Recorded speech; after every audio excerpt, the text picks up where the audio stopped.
us against us. And lead us not into temptation, but deliver us from evil. For thine is the kingdom, the power, and the glory, forever and ever. Amen. Good morning, honorable members. Pray be seated.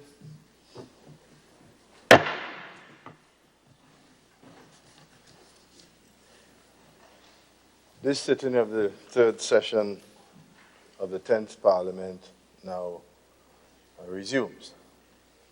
Honorable members, I wish to report that I received a note from Senator the Honorable Glenys Roberts indicating that she has to attend an engagement at the St. George's University and therefore would not be available for this part of the session. There are no other announcements to be made at this time. Honorable members, once again, good morning to all of you and to our strangers in the gallery. Yesterday, we concluded the session with members of both sides of the House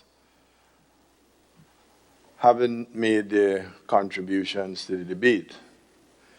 And now it is left to the leader of government's business, in whose name the motion stands, to rebut. Under the rules, and it is logical to understand those rules, there are no time limits placed on this portion of the activity, simply because whoever has to, or whoever named the motion is brought, has now to reply to literally 11 senators, 11 times the hour and 15 minutes. So there's really no time limit.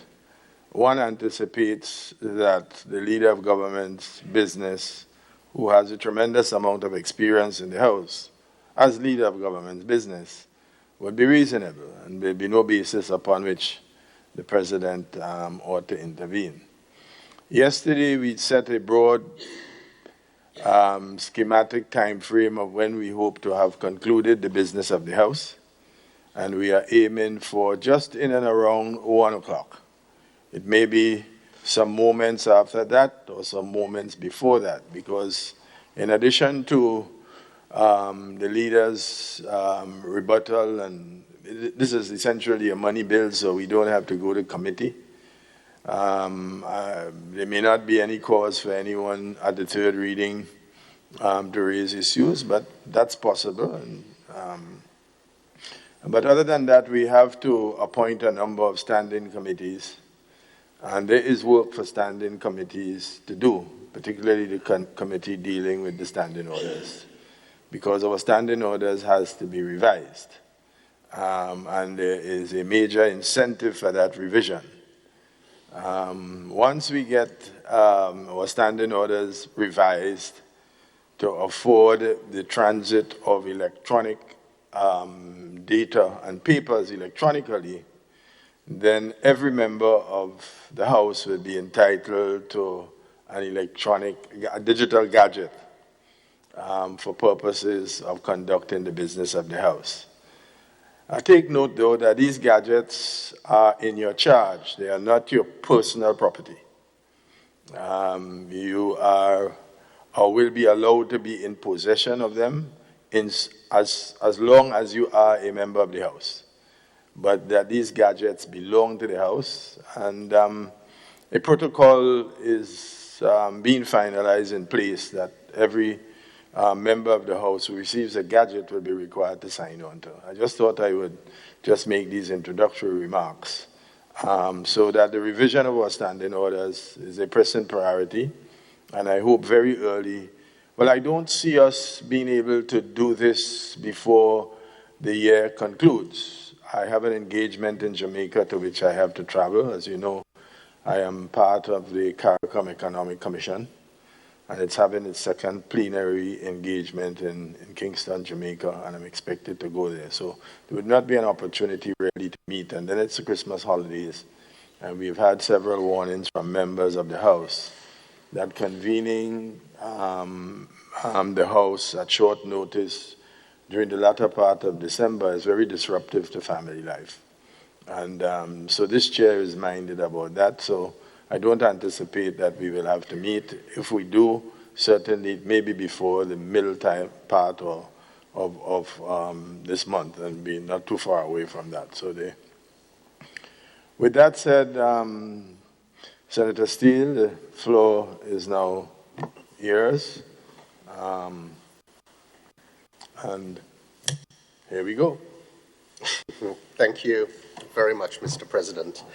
Mr. President, I think you'll be pleased to hear, and I think members on all sides will be pleased to hear, I'm not going to be excessive in my rebuttal. I think from the debate that's taken place over the previous 2 days, there are some common themes that has arisen from those discussions, and I will just collect those into to a number of key messages and areas. But before I get into that, I just want to thank members on both sides of the aisle for their contributions over the past 2 days. Every sit-in, both in this session and previous sessions, I see how the quality of the debate improves. And we have a number of stalwarts within this House who are able to provide vast experience, objectivity, wisdom in terms of their presentations. But Mr. President, I'd like to single out the younger members of this House. I'll start on our side. I mean, I will not, although I'm extraordinarily grateful for the contributions of Senators Cox and Garraway, we're old hardbacks in this, in this game. But I want to single out Senators George, Williams, and Cadet, the new members of the team, who I have seen grow. I've spent as much time as I can with those members in terms of nurturing and providing them support, as has Senators Cox and Garraway, sharing our wisdom. And I know you, Mr. President, have been able to share some of your experience and wisdom also. But I am truly impressed with the quality and the depth of the presentations of the three newer members on this side. And in particular, I wish to single out, and it's a shame Senator Cadet is not here, but to single him out.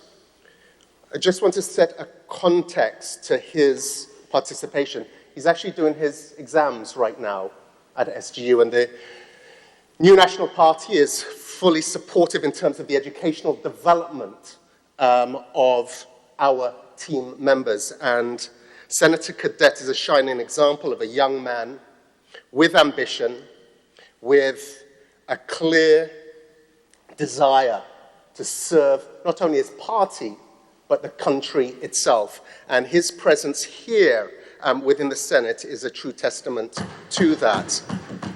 But he's doing his exams right now.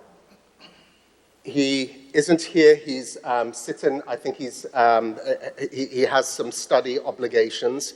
Yesterday we saw his absence. He had an exam. So as well as preparing for the Senate and preparing such a quality presentation, he is also under the pressure and stresses associated with being at university and in the middle of his exams. So I just wish to recognize that. On the other side, I wish to single out Senator James. I know in last year's debate I gave yourself and your colleague, Senator Redhead, a hard time. I called on both of you, to find your own voices. And although I do not necessarily agree, I certainly disagree with certain conclusions and statements that you've made, and I'll address those as I go through my presentation. But certainly with Senator James, I've seen growth and development in terms of her contribution, and I just wish to place that on record. And whatever insights you may have into your future, which we do not have, I think you have a bright future ahead of you. So continue to concentrate, focus with the nation's, what is in the nation's best interest, and use that to feed the voice that you are starting to find. So I just wish to commend you there. So, Mr. President, just coming back to my response. As I said, I will not be excessive in terms of my reply. I've listened carefully to all presentations, very, very carefully. And I appreciated that opportunity last night to go back and reflect on them. And there are some key areas, key themes that came out that all speak to the same challenges that we face, and where I believe collectively, it's not just about government, it's not just about this side of the aisle, Mr. President, but all members of the chamber with the respective constituency groups that we represent, that we have this overwhelming responsibility to collectively address them. And the first, which I'll go into, is a historical implementation deficit. And as I speak to that subject, I'm going to pull in various comments from various areas that were discussed. The second is to do with our fiscal performance, economic and fiscal performance, and this call for ground impact, or questions raised about the ground impact of that. And then I'll also touch on healthcare. That permeated through all presentations, and yet that is probably one of the key issues that we face in terms of our social and economic development. And then I'll speak to some other matters, Nawassa, for example, to provide some clarification there. And then I'll speak to a number of comments that have been made throughout this session that I believe require some level of clarification or correction.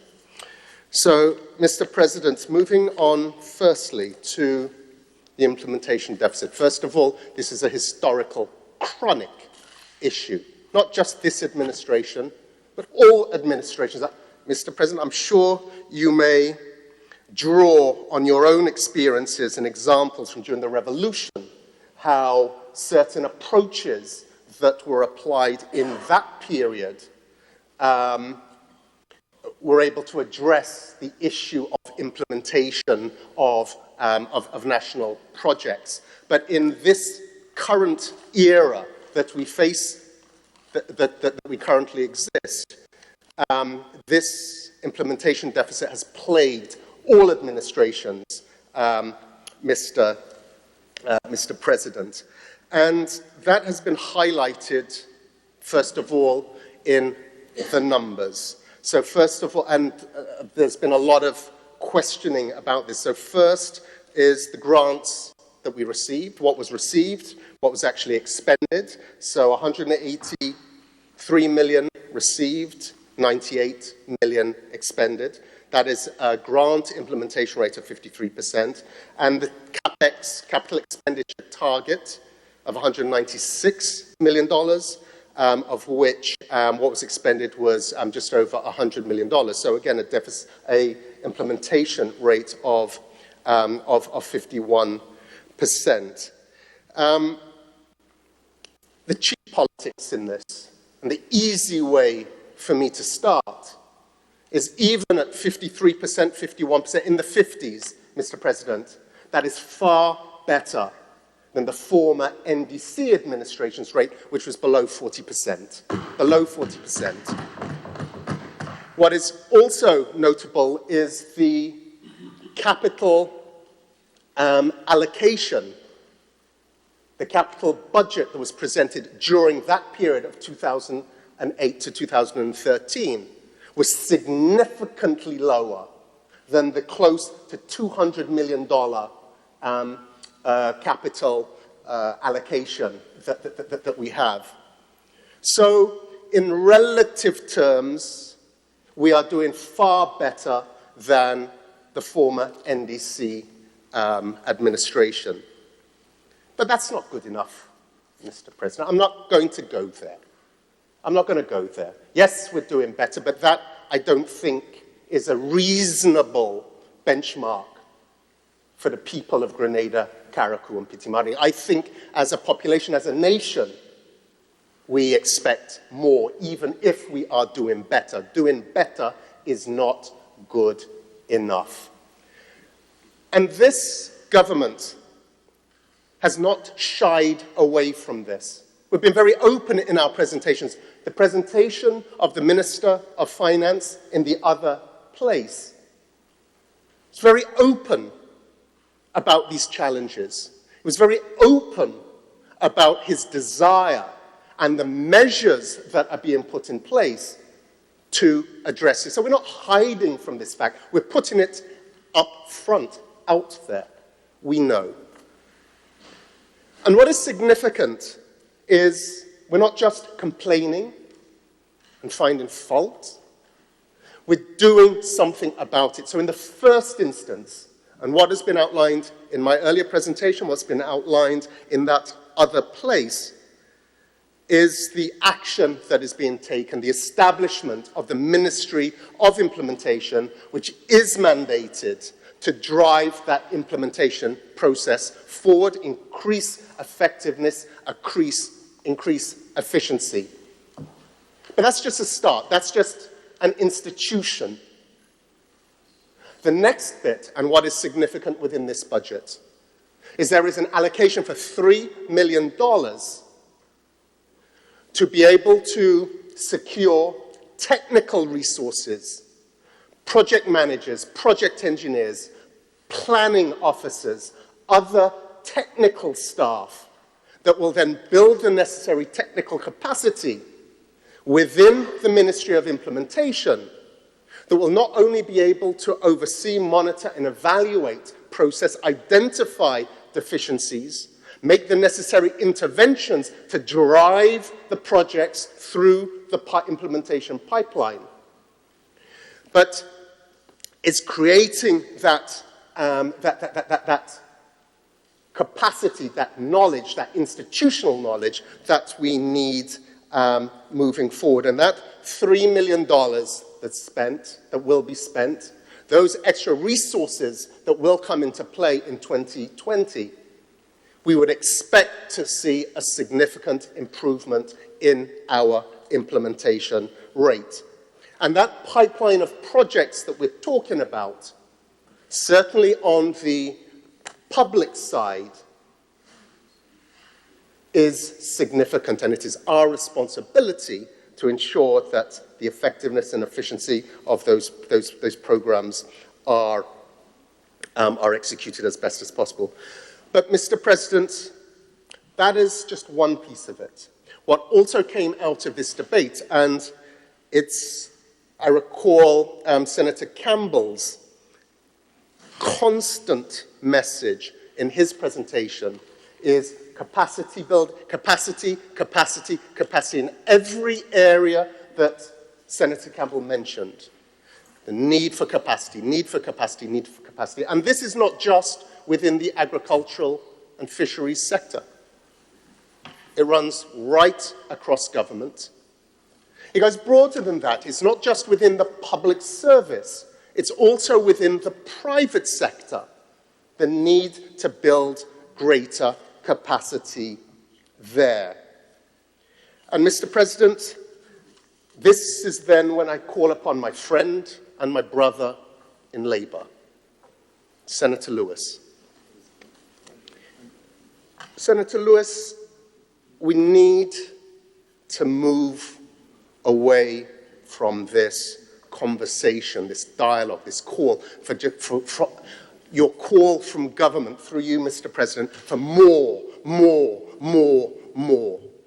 Yes, we know there needs to be more support for our public officers, better working conditions, salary increases, all of those things. You're right, you're representing your constituency base. But, Mr. President,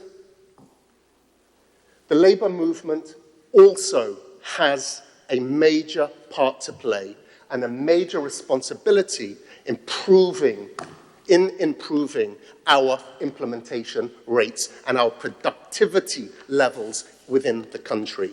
And that is, again, both on the public sector side and the private sector side. And it's only through improving our collective implementation rates are we going to see, or our productivity on all levels, are we going to see a turnaround in our implementation rates. And what's important, Senator Lewis spoke to the need to revise the fiscal responsibility law. And the two specific areas is the public expenditure rule and the wage bill rule. Mr. President, if we really study what these two rules are trying to achieve and how we can influence those rules, not by changing them, but by working within those constraints to increase the size of the pie. So let us take, first of all, the public expenditure rule. It states that public expenditure in any given year should not exceed 2% of your public expenditure in the previous year. And that is to ensure that there is prudence, there is restraint, there is measure. And you don't, in terms of what you spend, you are not spending more than you are able to earn. That's no different to us in our household. If you know you have $100 coming in, you have to live within that. If you're spending $105, $130, $150 a month more, you're going to get yourself into trouble. And that's what we found, where we found ourselves in that period, 2008 to 2013. So it's there for a reason. But it's 2% of your previous year's public expenditure. So that then speaks, if we want to, it's not about changing that number to 2%, from 2% to 3% to 5%. It's making sure that in any given year, we spend what we say we're going to spend. And then 2% is added onto that. But if we're not spending what we're targeting, we're spending below that rate, that's 2% of a smaller pie. So if we are able to improve our spending rate, if we are able to improve our implementation rate, that 2% is a much bigger number. It's not about percentages, it's the net sum value that is generated. And there I speak to, Mr. President, the need for the Labour movement to join us in government, to work with us so that we can improve those implementation rates, we can spend what we say, what is available to us to spend, so that the following year, that pie, that 2% is much bigger. The second rule is the wage bill rule. 9% of GDP. So again, Mr. President, Senator Lewis is presenting to us, that number is too low. It should not be 9%, it should be a higher figure. It's a ratio, 9% of GDP. If we grow the economy, if our GDP grows, the size of that pie grows, the net product of that 9% is much larger. We can pay our workers, public servants, even more. We can honor the commitment that he's trying to make to his members. So, Mr. President, I ask the member on the other side and the Labour movement, work with us. Let us bring into the national conversation. Let us put on the negotiating table not just whether it should be a 25% increase in salaries and wages over a three-year negotiating cycle. Ridiculous, Mr. President. Bankrupt the country with no thought into it. Let us come up with numbers that are fair and reasonable. Fair and reasonable. And then let us work together, work in partnership, work shoulder to shoulder, hand in hand, to increase the size of that pie. We grow the economy together. Your workers get paid more. It's 9% of more. Let us spend what is available to us. The 2% becomes more. This is how we crack this nut. So the calls for more and more and more. That conversation, in all fairness to my friend, we must move beyond that. We can't continue down that route. Also, Mr. President, those statements about more do not take into account the more that we are providing. That conversation sounds like we are deficient. We're not listening to the needs of his members. That we're not responding to the calls from our public servants for better working conditions, for greater benefits. So we get this impression that there is nothing we're doing. In the last cycle, 3-year cycle, Mr. President, public officers received increased benefits above what they were already receiving of $110 million, Mr. President. $110 million in the last negotiating cycle. That's not a small thing. Back pay, increments, increases. Significant, $110 million. We're honoring our side in terms of being fair and reasonable. We recognize the sacrifices and the challenges our public officers have and the need to be adequately rewarded for that. We now look at this current cycle. Government has successfully, through the government negotiating team, has successfully reached agreement with all but 2 of the public officer unions. And that settlement for that 3-year cycle is 4% year 1, 4% year 2, 4% year 3. Compounded, Mr. President, that's a 13.5% increase in salaries to our public officers.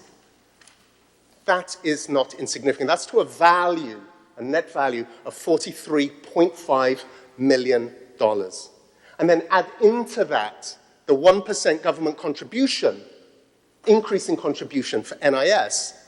That number actually becomes 5 plus 5 plus 5. That's 15% compounded, so I can't do the mental arithmetic, 16, 17%, Mr. President.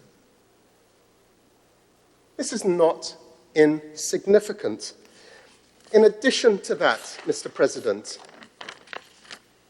we saw Senator Lewis raise photographs of the state of some of our police stations, and yeah, what we saw isn't pretty. Yeah, got that. It isn't pretty. We still have work to do, Mr. President. We know that. But Senator Lewis did not show photographs of those police stations that have been upgraded, that are being well maintained. He did not show, Mr. President, the work that we're doing in our schools. We give our education system a hard time, but there is this, I call it a revolution that is actually taking place, a slow burning but significant fundamental revolution that's happening within our education system. If we just look on the maintenance of our school plant, our school infrastructure, Mr. President, the senator on the other side might give us the impression we ain't doing stuff. But over this period, government has committed in excess of $100 million to the upgrade and rehabilitation of our primary and secondary schools. $100 million. Mr. President, to date, $46 million has been spent on upgrading our schools. 20 schools have already been refurbished, upgraded, new blocks added. So if I run through them, Woburn Methodist School, new site, that's $4.5 million. St. Andrew's Anglican, $3.9 million. St. Mary's RC, that's $4.2 million. Paraclete, $1.8 million. T.A. Marichaux, new science block, $3.3 million. GBSS, nearly $8 million. Anglican High, $5 million. St. Mark's Secondary, $5.4 million. Grenville Secondary, $5.6 million. Holy Cross RC, $5.4 million, Mr. President. That's massive. That's not a small thing, and there is more to come. I hate to intervene. He wasn't addressing that issue. Of all those millions that he called, he essentially is saying that there's no million in there for the police officers. That's what he's saying. I just want to be clear, and if I capture, I mean, to be fair to him, that's what he was saying. He wasn't saying that no money was being spent. He was saying, in respect of the police, this is his position. But before you take the floor again, let me just recognize the St. Joseph Convent that has a delegation of students here in the chamber. We wish to welcome you. We are happy that you are here. This gives you an opportunity to see how our democracy works. It gives you an opportunity to understand. We're debating what is called the estimates of revenue and expenditure. Put another way, we are debating how much money the government is going to collect, where is it going to collect that money from, and having collected that money, how it's going to spend it. And all of that is put in a document which is called the budget. So this is what is being debated. The government has submitted this to the scrutiny of Parliament, because not only must the government put it together, but it must also be passed into law. So that is what we are debating. And these revenues come from the different taxes that people pay. It comes from personal income tax. So your teacher, Mrs. Joseph, depending on her salary, something will be taken out depending on the level of her salary. That's called personal income tax. That goes to the government. From that, the government can then provide school uniform assistance. It can repair schools, as he's just reporting how many millions of dollars are going towards young people by repairing the schools, repairing the roads, paying the police officers. And the point I just made is that on the opposite side, one senator was saying, well, yes, you're spending all of this money, but I hear how much is spent on the police in respect of a certain item. So that's the debate. So we are happy to have you. We hope that this is a learning experience. We are not going to be around forever. So at some point, some of you would be here. Some of you may be attorneys. Some of you may be farmers. Some of you may be sitting right here. So this is a wonderful opportunity for you to get an understanding of how your society works. And it might be good for the teacher to give you an assignment. My day in Parliament. And so you take your notes carefully, all right? You might be asked to write an essay or even to do a poem All right, so taking notes, we're happy to have you. I am told that the Parliament will provide some refreshments for you. So you're not going to be here a whole day because it could get quite boring, especially when you don't have your tablets that you fiddle around with. You know, at your age, it could be boring, but I hope you enjoy the session and find it educational and useful. Also, once again, I want to thank Ms. Alexander Williams, right, for bringing the students here. In my day, I never visited the Parliament. And maybe that's why I ended up being a revolutionary, but that's another question. Senator, you have the floor. Sorry for the interruption. I was just clarifying the contribution made by the other side in fairness. I didn't mean to stop you, but I just wanted you to be conscious that we have students. And then there's some public officers and other members in the gallery who are here. Yes? So, thank you, Mr. Well, I will join you in welcoming students here. It's a privilege for us to be able to host you all. So I hope that this is enlightening and it helps with your broader understanding as to your roles as Grenadian citizens and the role of this Senate, this institution that is our Parliament, and that greater insight will help you, not just through your education, but as I said, being productive and good citizens here in Grenada. Mr. President, just to set the context, I am aware, and I'm taking a slight, some latitude with Senator Lewis's comments, but what I'm trying to illustrate is that broader context about the more. So that conversation was about police stations, but in other fora, here in this very House, would have spoken about the working conditions of his members in our schools, in hospitals. And I'm just trying to make that broader point, maybe talking about just 2 or 3 police stations, but the conversation is broader than that. We know our infrastructural challenges, and whether it's our roads, our hospital, our schools, other public services, and Senator Lewis will be doing his job, is doing his job in terms of highlighting the needs, the challenges, the demands out there.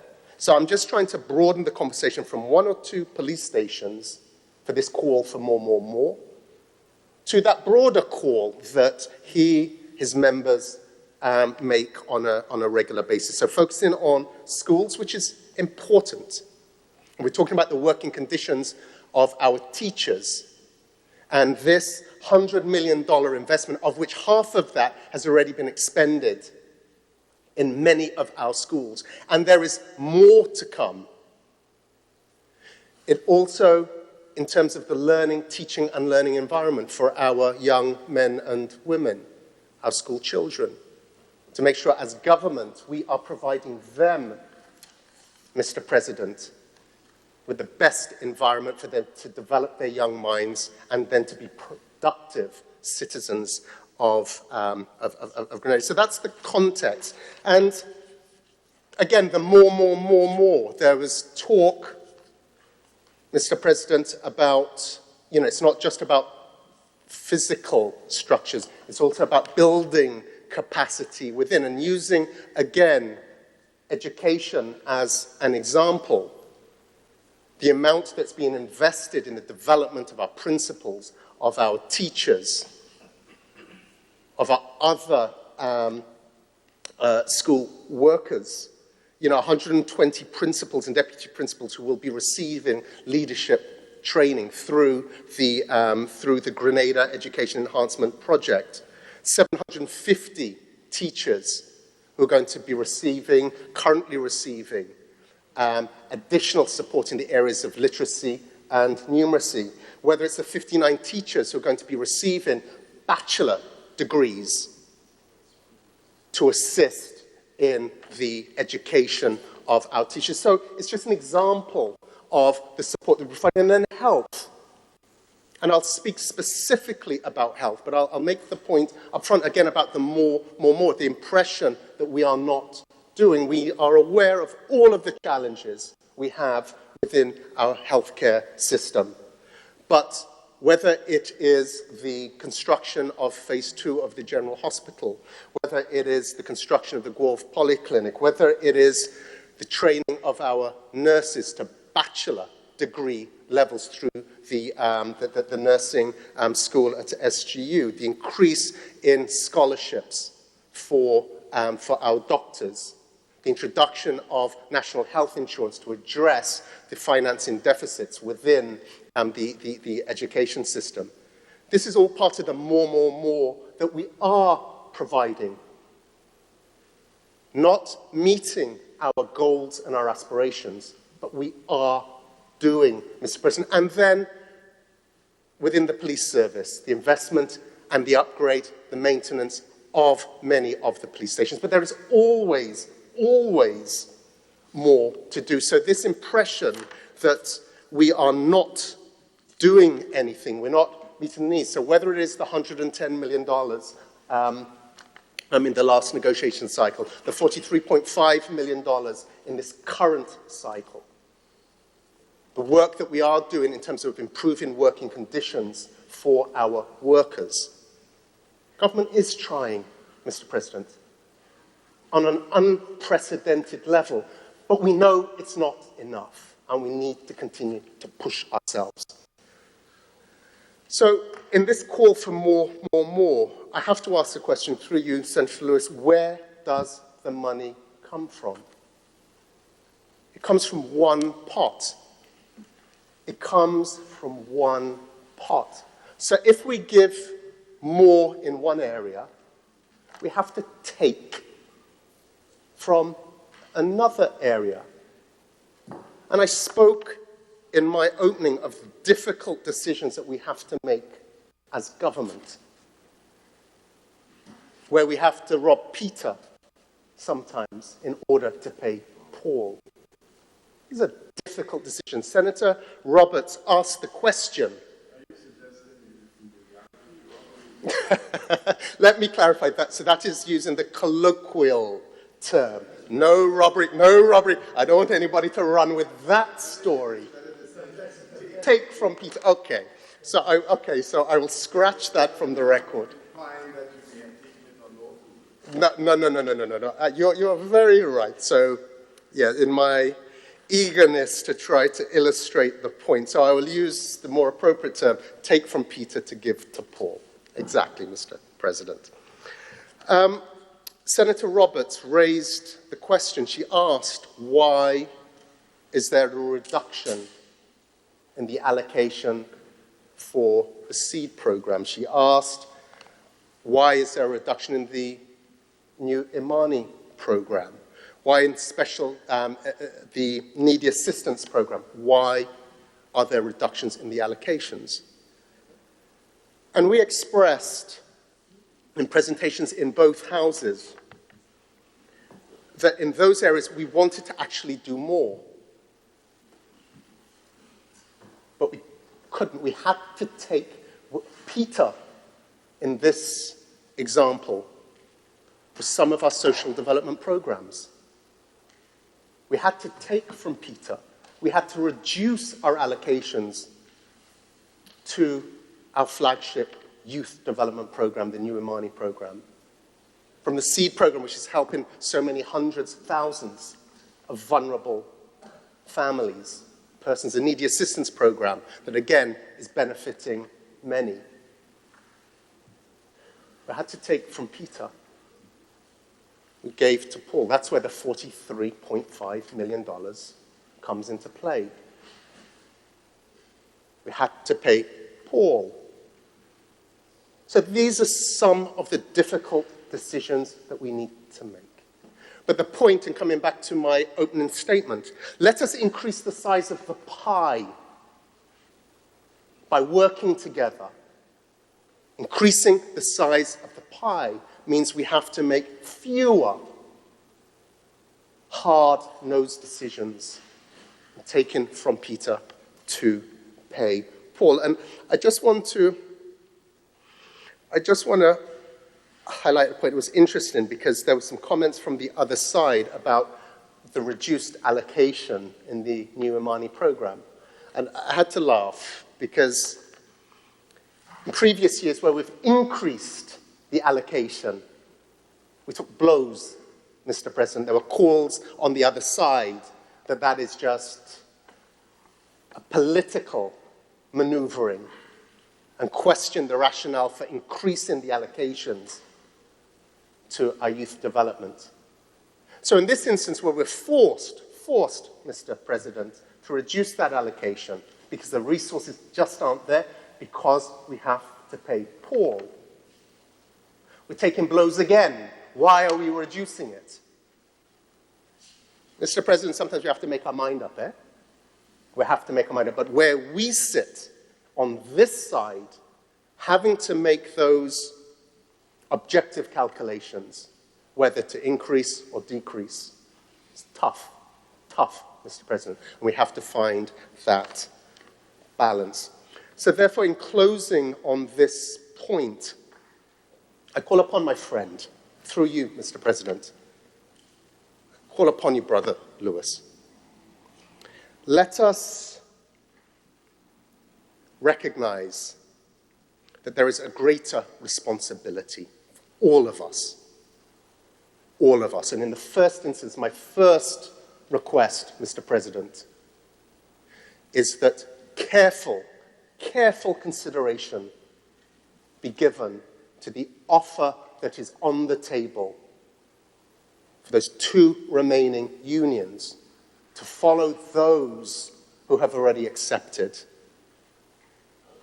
the 4 + 4 + 4, which actually is 5 + 5 + 5, which compounded is 13.5% increase, $43.5 million for his members, which other unions have found to be fair and reasonable based on our current economic situation. So that would be my first request, through you, Mr. President, to my brother on the other side. Please give careful consideration to that. The second is, let us engage in the real conversation that we need to be having. A conversation which goes to the heart of our national development. A conversation that if we start addressing the issue of productivity, and we look at ways both across the public sector and the private sector to increase productivity, with government taking its responsibilities, which it is doing, but hand in hand with the labor movement, so we can rise the tide so it floats all boats. We will all benefit from it. And this, Mr. President, is, I think, at the heart of where we need to be heading, where we are in terms of our national development, the maturity. We're maturing as a nation. And this is a mature, relevant conversation that we need to be having now. So, in closing on this point, I wish to call upon my brother, please work with us. Let us broaden the discussion. Let us find ways of providing more in a fiscally responsible way, appropriate to our economic environment, but a way in which we can grow that pie so that all of us benefit from it. So moving on, Mr. President, to the second area, and it is fiscal performance. Mr. President, our economic and fiscal performance should be without question by now. This is our 7th consecutive year of considerable economic growth. All of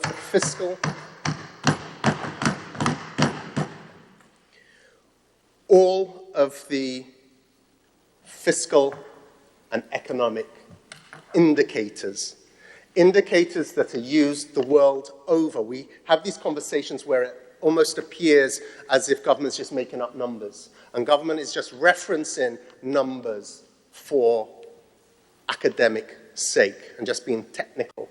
But Mr. President, these are numbers whether it is debt to GDP, whether it is GDP growth rate, whether it is surplus, whether all of these metrics, Mr. President, are what the international community uses to compare one country's performance to another. So we're comparing apples with apples, oranges with oranges. Mr. President, as I said, in terms of GDP, we've seen this is our 7th consecutive year of growth. And that is after the previous period where we went through consecutive years of serious recession. The statement that has been challenged is we keep saying we're the fastest growing economy. We're no longer the fastest growing economy within the region because there is an anomaly right now. It's Guyana. Guyana have struck oil and gas. They've started to develop that sector. The forecast in terms of GDP growth for Guyana is in excess of 80%, 80%. It's off the charts, phenomenal.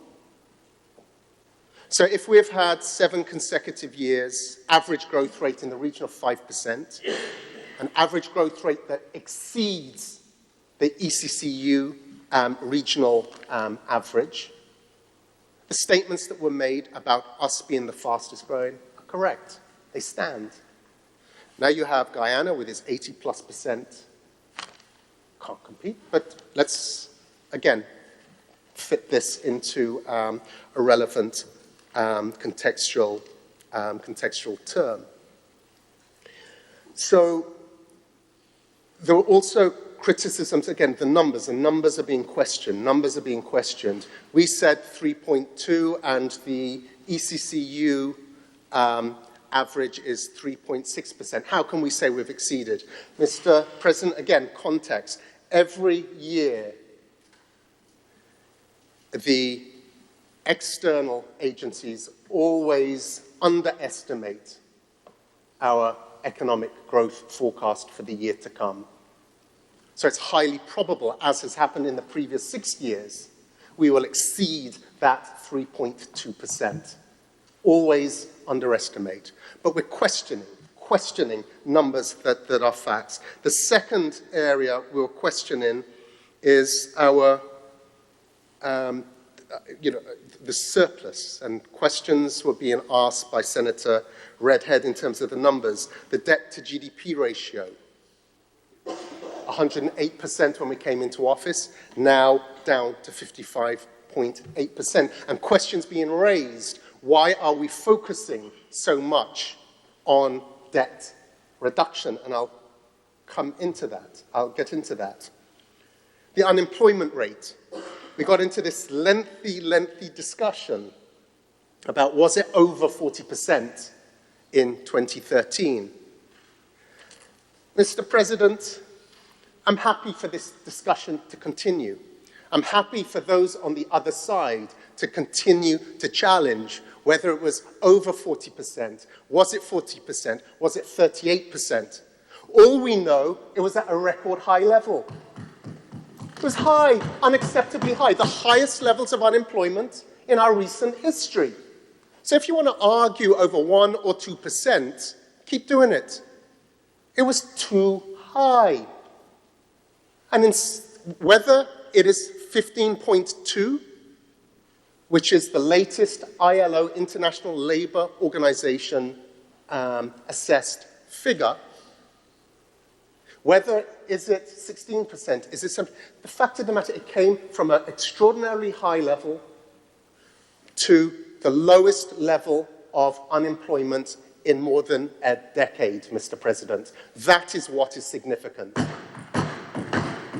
So if we want to compare that period, record high unemployment, this current period, the lowest it's been for over a decade, the message is clear. So continue to challenge the numbers, Mr. President. That is an academic discussion. Mr. President, there was an apology from Senator James who gave the apology, and it was for something that we heard in both her presentation and Senator Redhead's presentation, where they made the apology. They're not, they do not want to come across as overnight economists. However, and then they went into their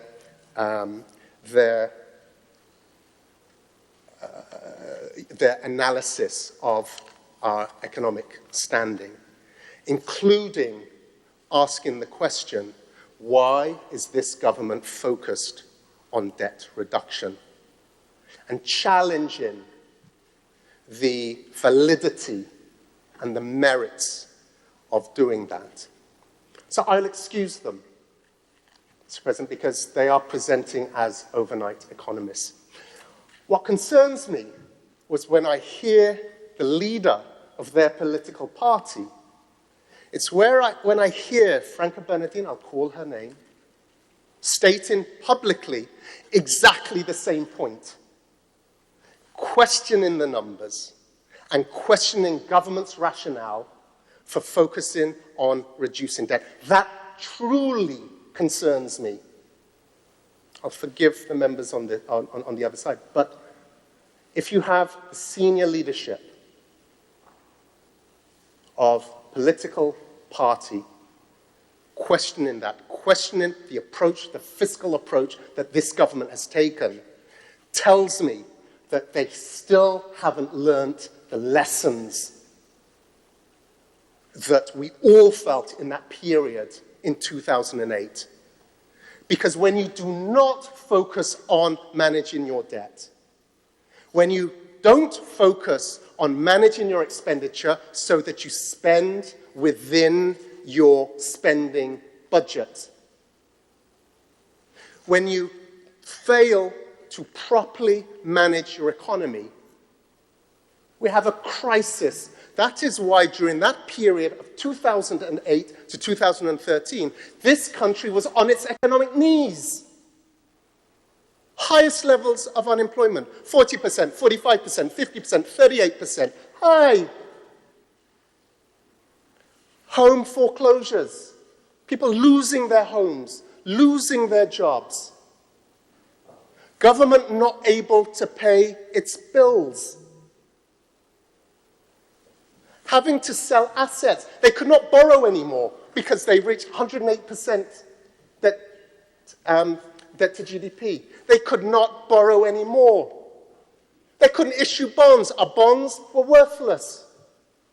Our IOUs, they were worthless. Nobody would buy them. You then strip out NIS. You then sell assets just so that you can pay salaries. That is what happens, Mr. President, when you do not focus on the debt. You do not focus on fiscal prudence and responsibility.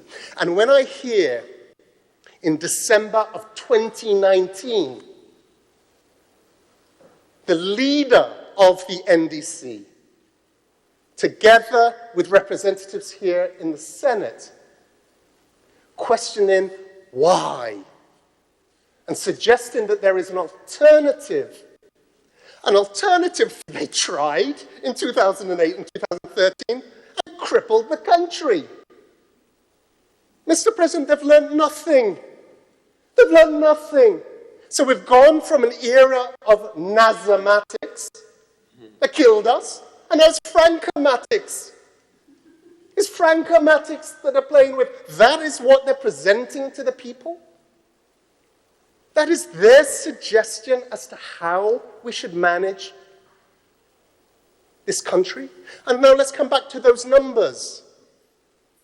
Unemployment falling rapidly, halved, more than halved. Debt to GDP ratio, more than halved. Surplus, 6.8% of GDP. More being spent on capital projects, notwithstanding our implementation deficiency.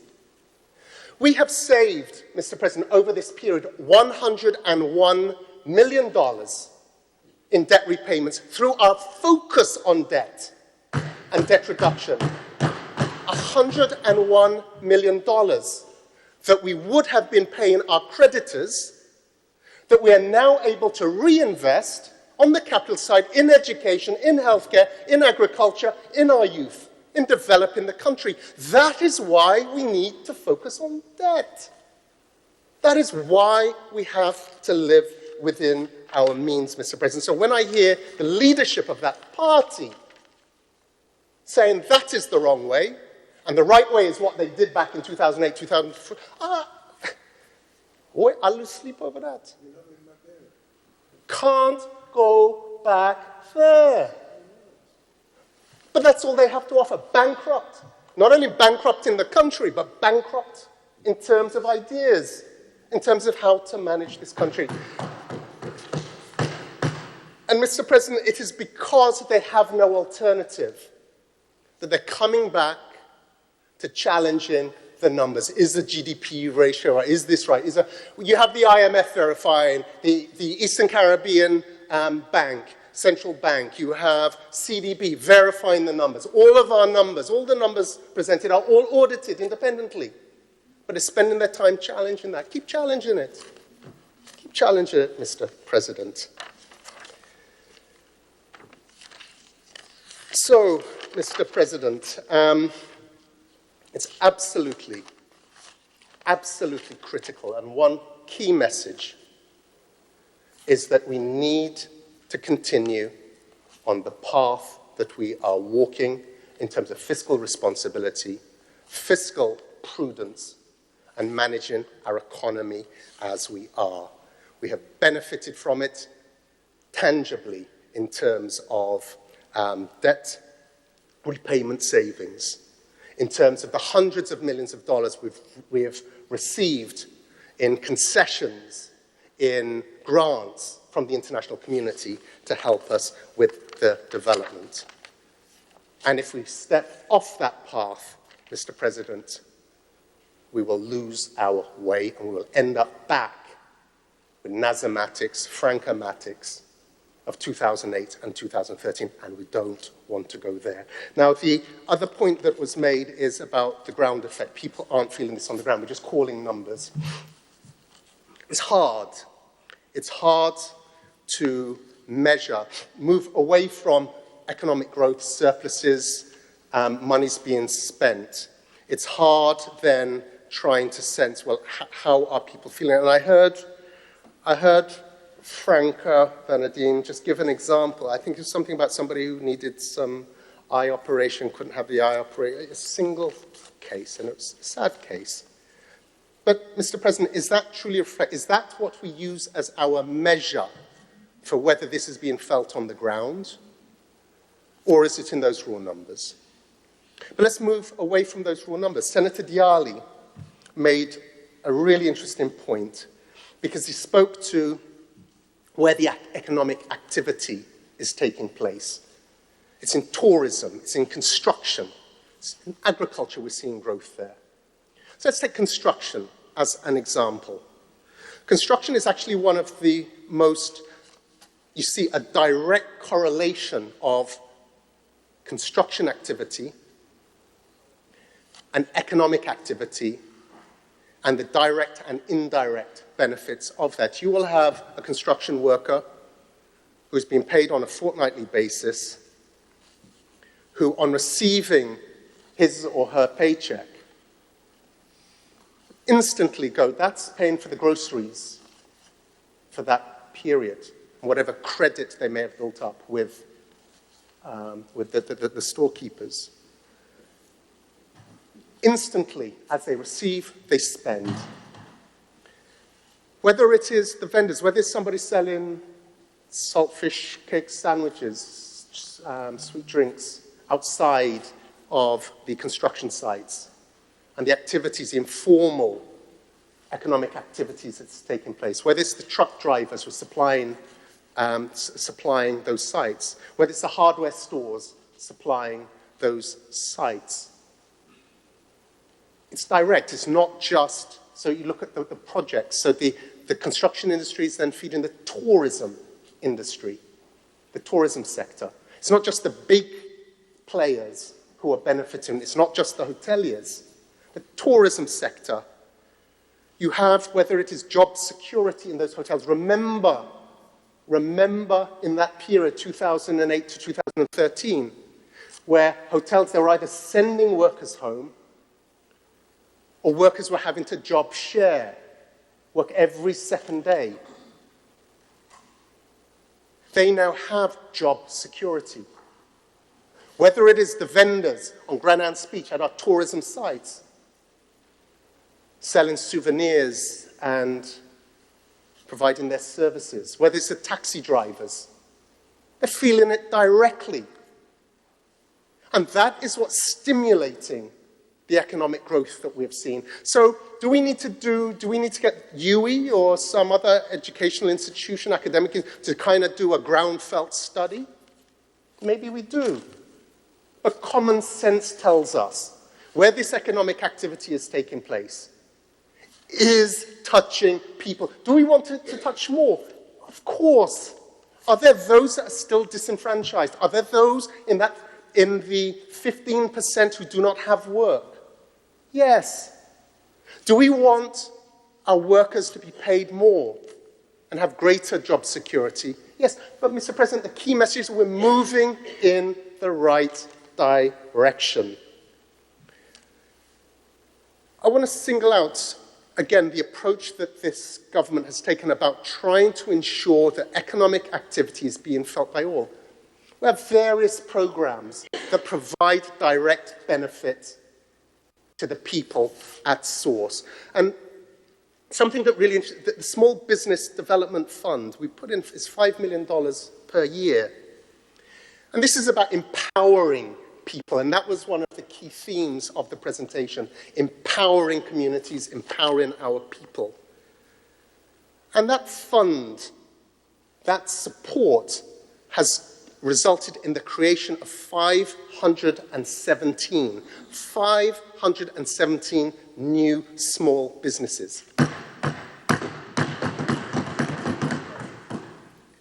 And that results in the creation of 1,500 jobs. I believe the numbers in terms of 750 existing jobs. So that's providing support for those already running their businesses and ensuring their long-term viability. But it's also creating more jobs.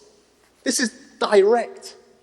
Mr. President, the New Omani program, we will hear of those cases where persons are challenged, they've been in the program too long, they may not have benefited as intended.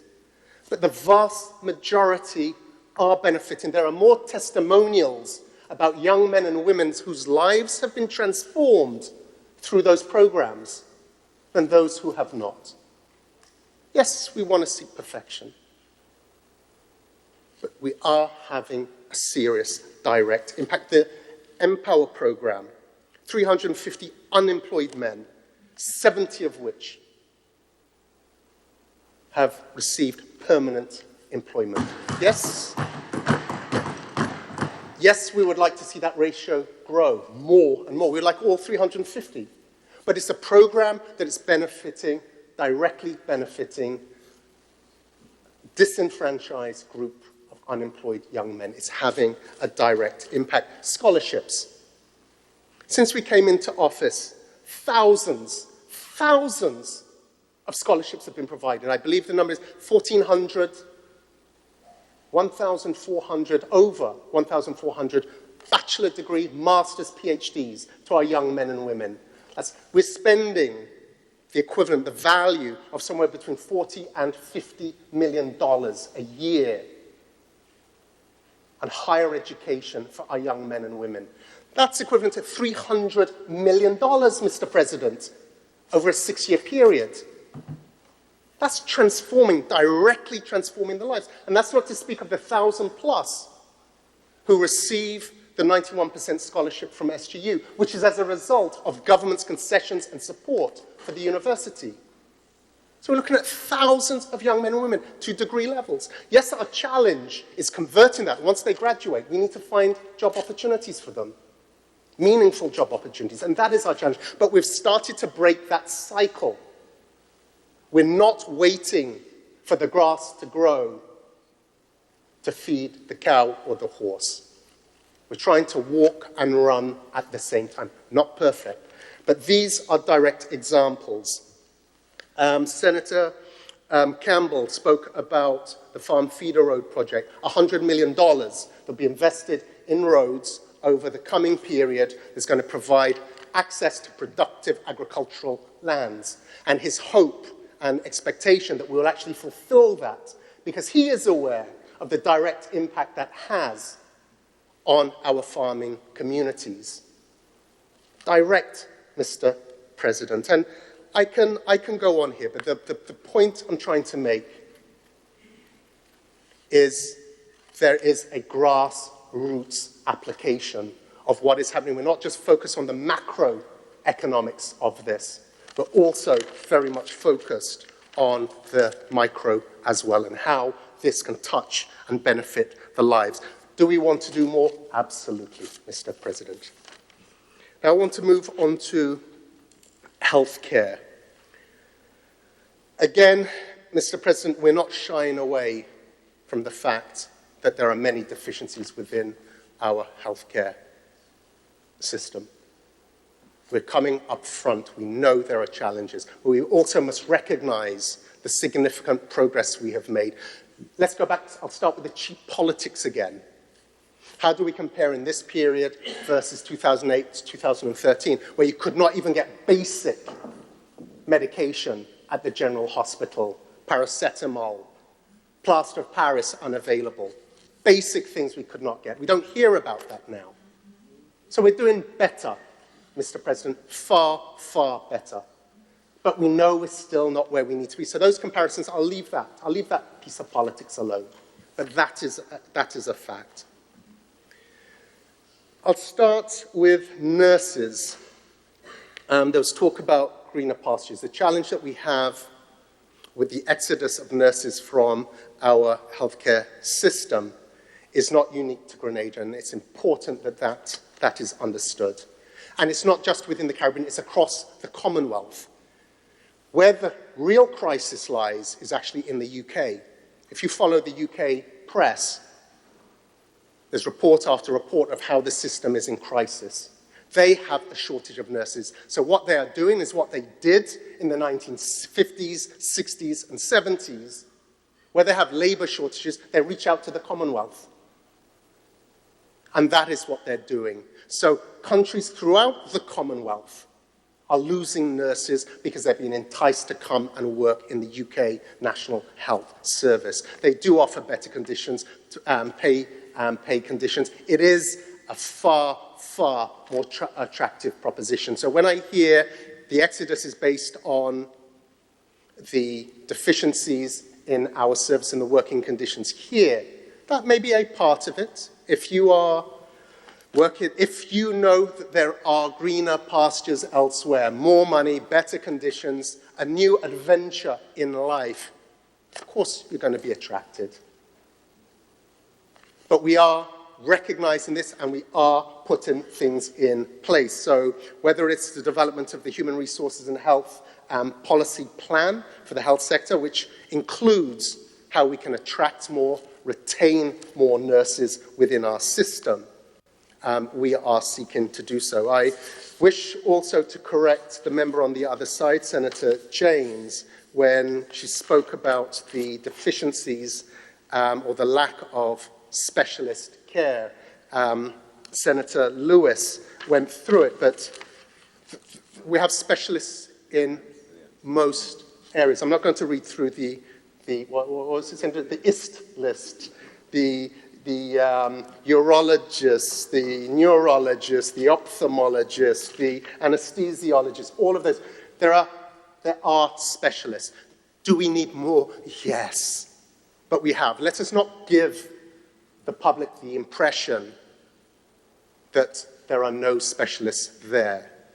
We are aware of the challenges in cardiology and the support that we receive through a program with SGU. We know there are gaps that we need to fill. and we are trying to do that. But let us not give that false impression, Mr. President, that we do not have those specialists. The other thing I just want to raise are the challenges we have with doctors breaking their bonds. We are training more doctors than we have ever before. The challenge is, again, we're seeing an exodus.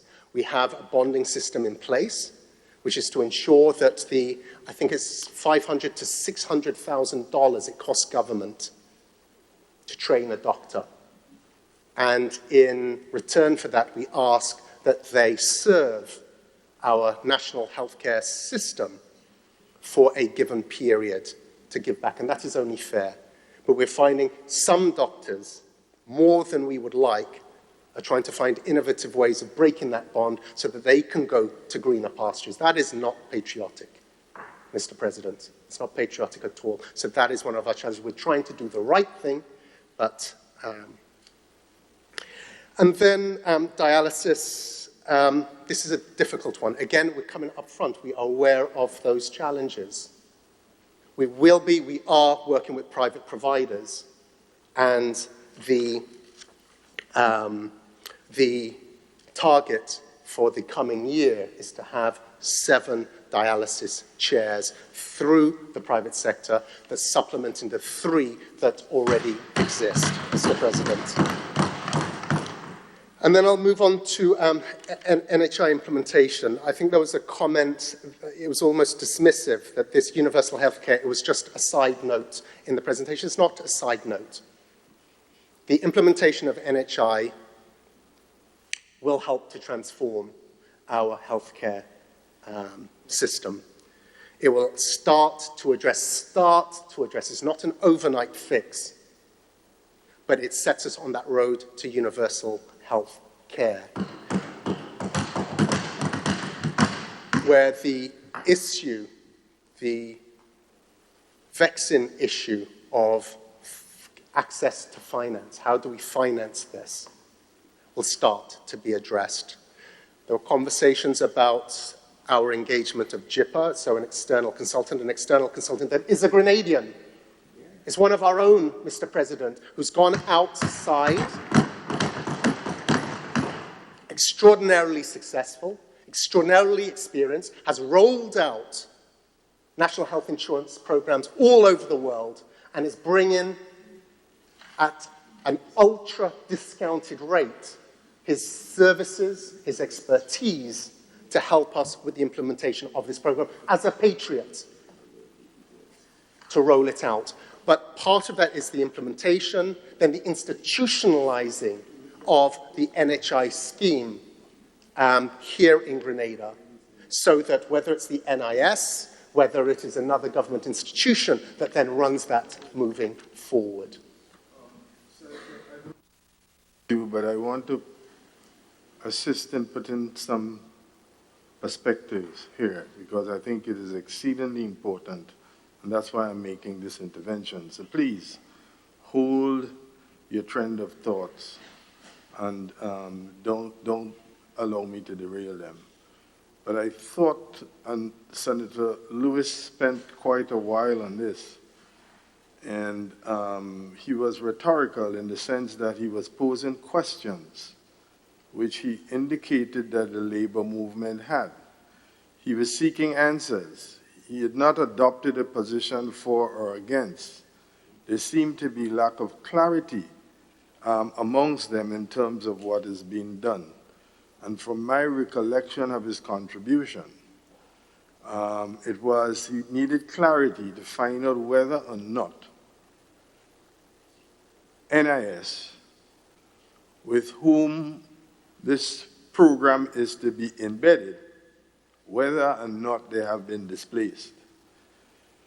He wished to find out whether or not the JIPA was a provider for profit organization having displaced NIS. I think the lines of his questioning was along those. As I said, he didn't enunciate a policy per se, although he said that the labor movement had agreed that the NHI should be embedded in NIS as a policy matter, which was adopted he had these supplemental questions which were arising that he needed to be clear. I'm only saying this to give you some perspective so that you can, if you find it necessary, to adjust the tiller of your response. Because this is so important that we cannot afford for the bird to be shot even before it takes flight. So I just thought that I will interject this here so that you could, yes? All right. Before I give you back the floor, Senator, I hope I've done justice to the essence of what I gather has been your presentation. Sort of, but Okay. sort of. But Yes, nothing it's an ongoing is discussion, yeah. absolutely, nothing is absolutely perfect. In the finer science. Sorry, my apologies, Mr. President. I should have stood, especially because we have our students here. Yeah. It is proper that in responding, one stands. So my apology in responding. Yes. Yeah, I'm saying, in the finer science of pure physics, you will have a complete cemetery of anything, right? But these are the social sciences, so I may not be saying word for word what you've said, but I hope I've captured sufficiently the idea so as to give him a beaconal direction as how he should focus his, well, I think I've said enough. Yes. I do need to qualify it because the approach I'm taking actually wasn't in regard to Senator Lewis's comments, and I should have clarified this up front. And I know it falls outside of the debate that took place here over the last 2 days, but it comes back to some comments that were recently made by Franca Bernardine, which challenged the approach that we were taking. And I know that falls outside the gambit, and I should have mentioned that. What the question that was directly asked by Senator Lewis, and I'll shift now the tiller, if there are concerns about the elimination of or isolation of NIS as we move forward with NHI, the answer is no. The intention, they are part of this, and the delivery terms of reference for JIPA is to see how this can then be integrated, that institutionalizing of the experience and what is achieved through the implementation process to make sure NIS as a national institution is fully integrated in that. So that, should it have been contracted out? So the rationale, there's a simple reason why we have outsourced this function, and that is because NIS, as it stands today, does not have the capacity, and it comes back to this capacity deficit that we have. They do not have the necessary capacity to do what is required. We can't afford to get this thing wrong. Can't, it's too important. It's too central to what we're trying to do with improving our healthcare system, which is why we have reached out to a Grenadian with the experience who has done this before, who's able to bring his wealth and his organization's wealth of experience to bear on ensuring that the implementation of NHI has the best chance of success, which dovetails into integrating NIS, how to build that capacity so that after phase 2, NIS is in phase 3, phase 4, NIS is able to take the ball and run with it, remove the stabilizers and let them run with it. So I hope that helped clarify. But again, I most profusely beg your indulgence in this.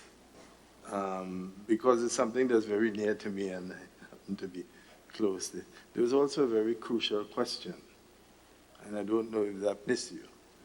And that question had to do with whether or not the procurement rules were followed in respect of the engagement of JIPA. I don't know if you have that down in your notes to answer it, but I think it is so important because I know you have a lot on your plate managing the, taking the notes, and I would advise that in the future you bring along a dedicated secretary. No, I'm serious. You see, if we have to lift our game because we're in a completely different period, all right? And one cannot expect just one individual. So either your colleagues together with you be taking the notes, but you should have a professional assistant. And this is a suggestion I'm making in the middle. I could make it off cuff, but I'm making it open for everybody because we need to lift the game in our parliament. Yes, we're doing so with new technology. We're in a new environment to where we were before, right? And I think it's incumbent on me as a presiding officer. I'm not getting engaged in a debate, although I'm telling you I have to restrain myself. I really miss the flow. But I hope, again, I didn't disturb you too much, and I don't think I will intervene again unless, but that's an important question that was put. I have made note of it, so, you know, I don't know if it slipped you, but it's a question that needs to be answered. If not now, at some other point, it needs to be answered because it's an important query that needs to be addressed. Thank you. Yeah, no, thank you very much for that, that memory nudge, because it is an important point. And answering that question in terms of whether our procurement rules were followed in terms of the contracting, the answer is yes. Yes, they were, Mr. President. So I don't think I need to elaborate on that.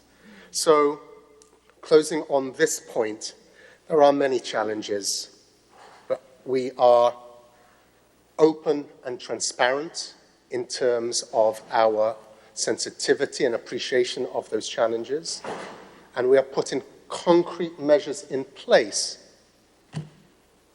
to address them. So again, whether that is infrastructure, whether that's building capacity, our nurses, our doctors, how we can retain, whether it is specialist care such as dialysis, we are putting those necessary things in place. Can we do more? Should we do more? Should we move faster? The answer is always yes to those things, but we are doing the very best that we can at this time. Now, moving on to comments. There were a number of discussions regarding NAWASA and the tariff increases. There was a statement made by Senator Redhead that it's going to kill people. These rates are going to kill people.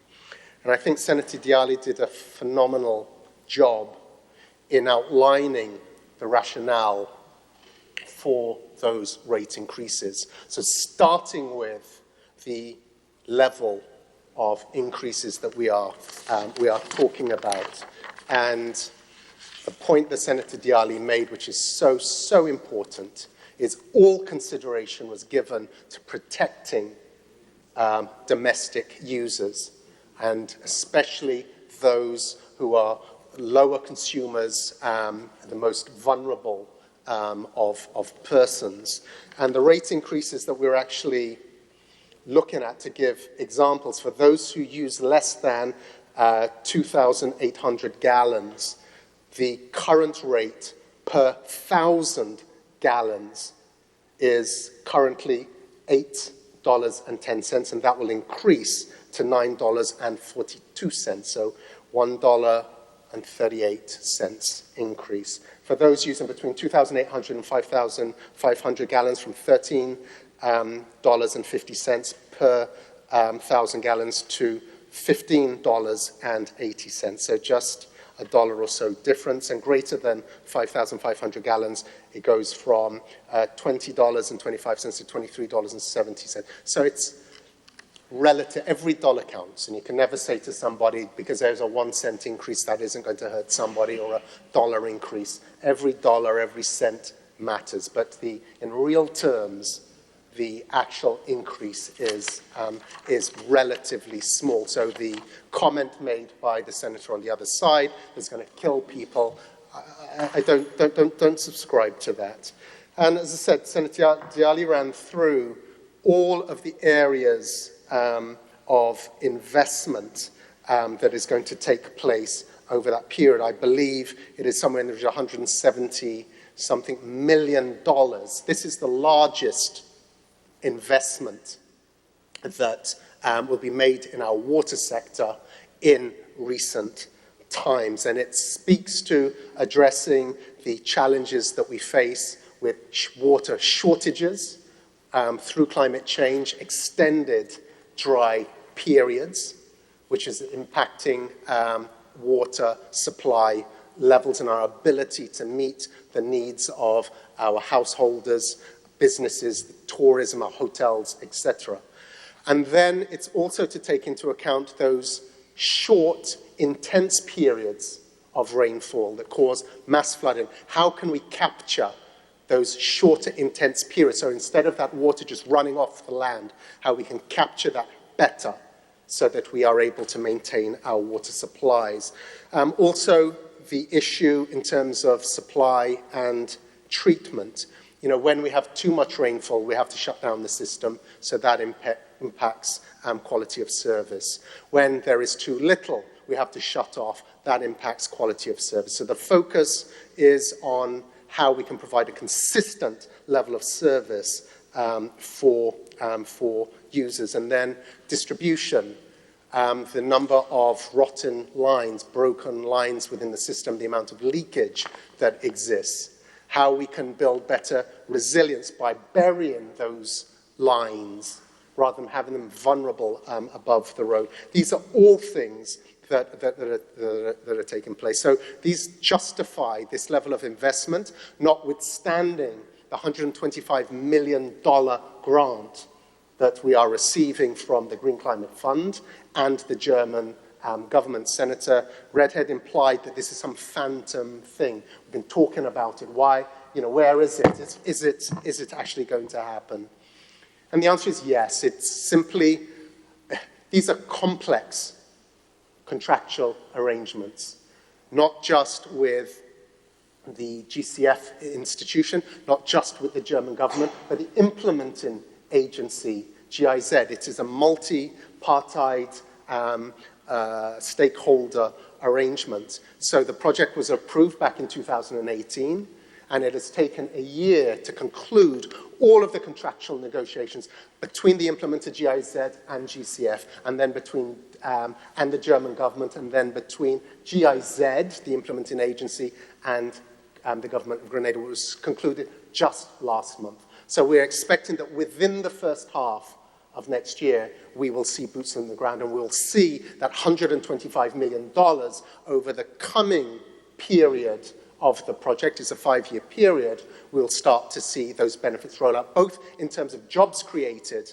in all communities. This touches the entire country, in addition to improvements in service. So, again, coming back to Senator Redhead's comments, he raised the Grenlec issue. Why is it we spend so much time giving Grenlec a hard time and calls for them to reduce the cost of electricity, yet we are allowing Nawassa, another utility provider, we're having a conversation about them rising. There is no comparison, Mr. President, between our electricity rates, which are some of the highest in the region, highest in the region, highest in the world, Mr. President, highest in the world, and Nawassa rates, which are the lowest, no, St. Vincent, second lowest in the Caribbean. St. Vincent is the only island that is higher than ours. So, Mr. President, we believe that it is fair. There is a burden that is passed on to the consumer, but that is the only way. Government cannot continue to subsidize because water rates are subsidized, and these rate increases are still subsidized by government. But we have to be very practical about this. Again, focusing on some of the comments from Senator Dialli on TAMCC. I won't spend too long on this, but the first thing is to say we have to listen to the experience and the perspective that is presented by Senator Diallo. He has 20 years of experience there, and many of his observations, there is merit there, and it needs to be explored. That needs to be supplemented. There's an audit that is taking place. That audit must be carried out to see, are there areas of cost savings? Are there areas of greater efficiencies that could be borne to bear? But what is clear is we need to come up with a solution that is right for the college, right for the education of our young men and women there, bearing in mind the financial commitments, financial investments, financial environment, and financial sensitivities that exist. So we will work together. But what I do want to correct Senator Diallo on is the perception that was expressed, or is his understanding of government's perception of the college.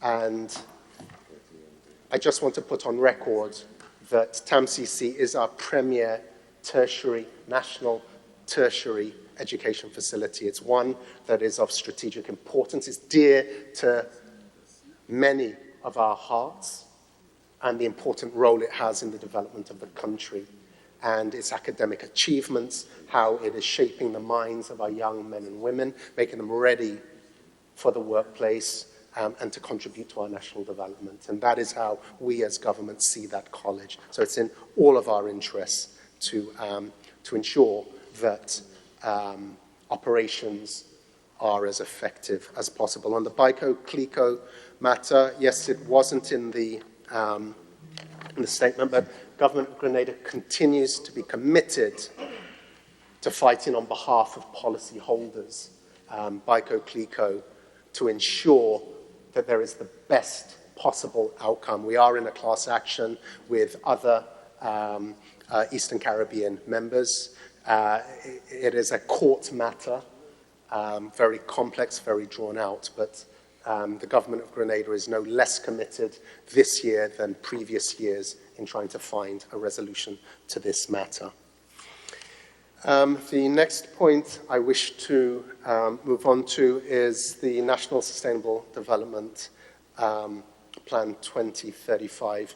Mr. President, it is a game changer, and I think it's what makes this budget extraordinary. It does provide us with a blueprint and a vision for how we see ourselves as a people, as institutions, as a productive nation in 2035. It is non-partisan. The whole construct, the development of that plan, took into account all stakeholders, including other political parties. And what we're very clear about and have been committed and consistent in its development is the fact that its best chance of success in implementing it is with all of us, all sectors of society, all political parties. This should survive any political change. This is our roadmap to success and our roadmap to the future. I want to just reference, and again, the comment was not made in this House, but I feel obliged to respond to it. There was a comment made by the leader of the National Democratic Congress that the plan has been rushed. The plan has been, I had to laugh at myself, Rushed? We've been trying to do this since 2013. When we came into office in February of 2013, we started this thing. The criticism should be we've taken too long. Why have we prolonged this thing? Why have we protracted? Why has it taken us 6 years to bring this thing finally to the table of Parliament? That should be the criticism, but to say we've rushed it? Oui, Papa?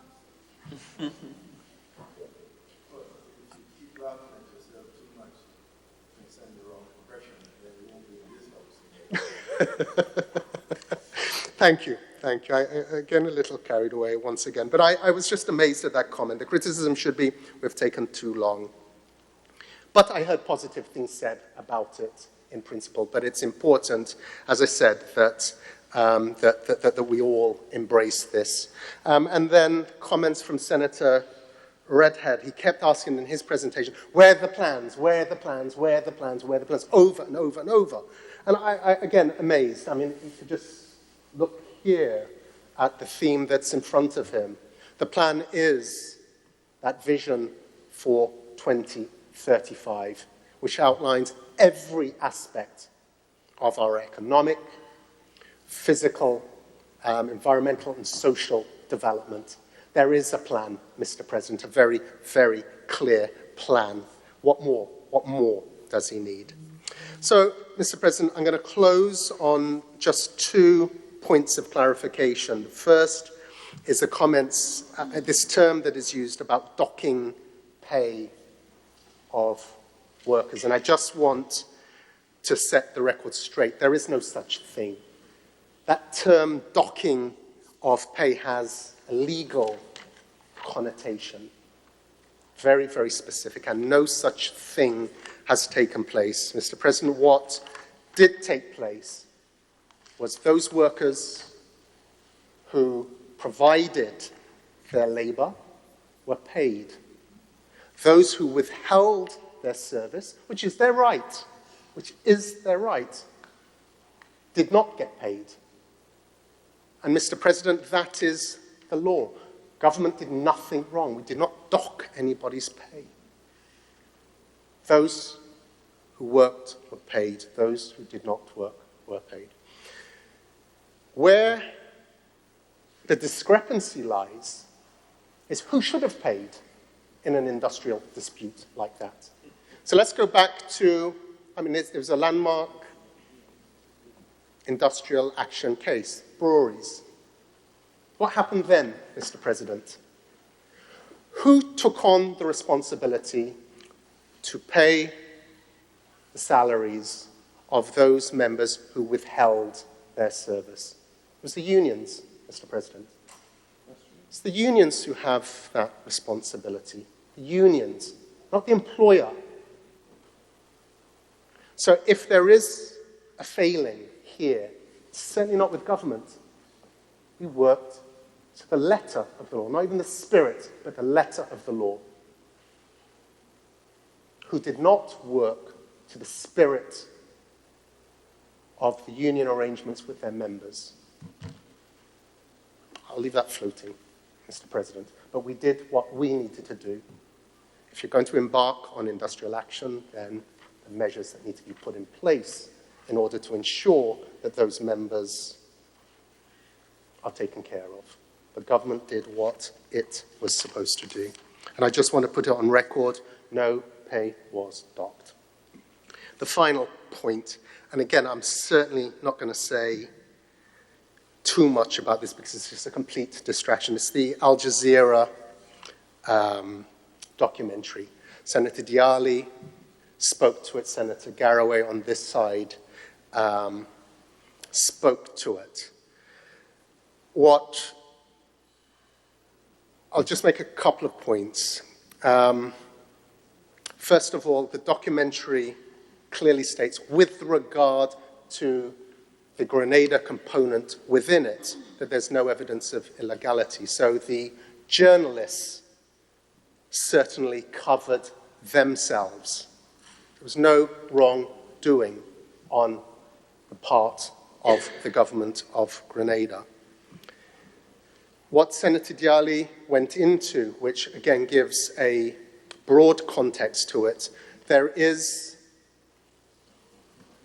a battle going on with those countries within the Caribbean who are operating the CBI program and those developed countries who have identical programs, but because we are presenting competition for them, that they want to see the program shut down here because they want to get that, steal that that market. And what was actually quite offensive it was the promotional ad to that documentary. And one of the journalists, a British journalist, made the comment, if you know how this offends me, made the comment, we in the UK have this exact program. Have this exact program.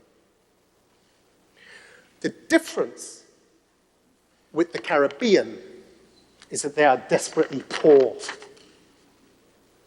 That we are desperately poor. What does that mean? What does that mean? Some neo-colonialist nonsense? They can do it. They can exploit it.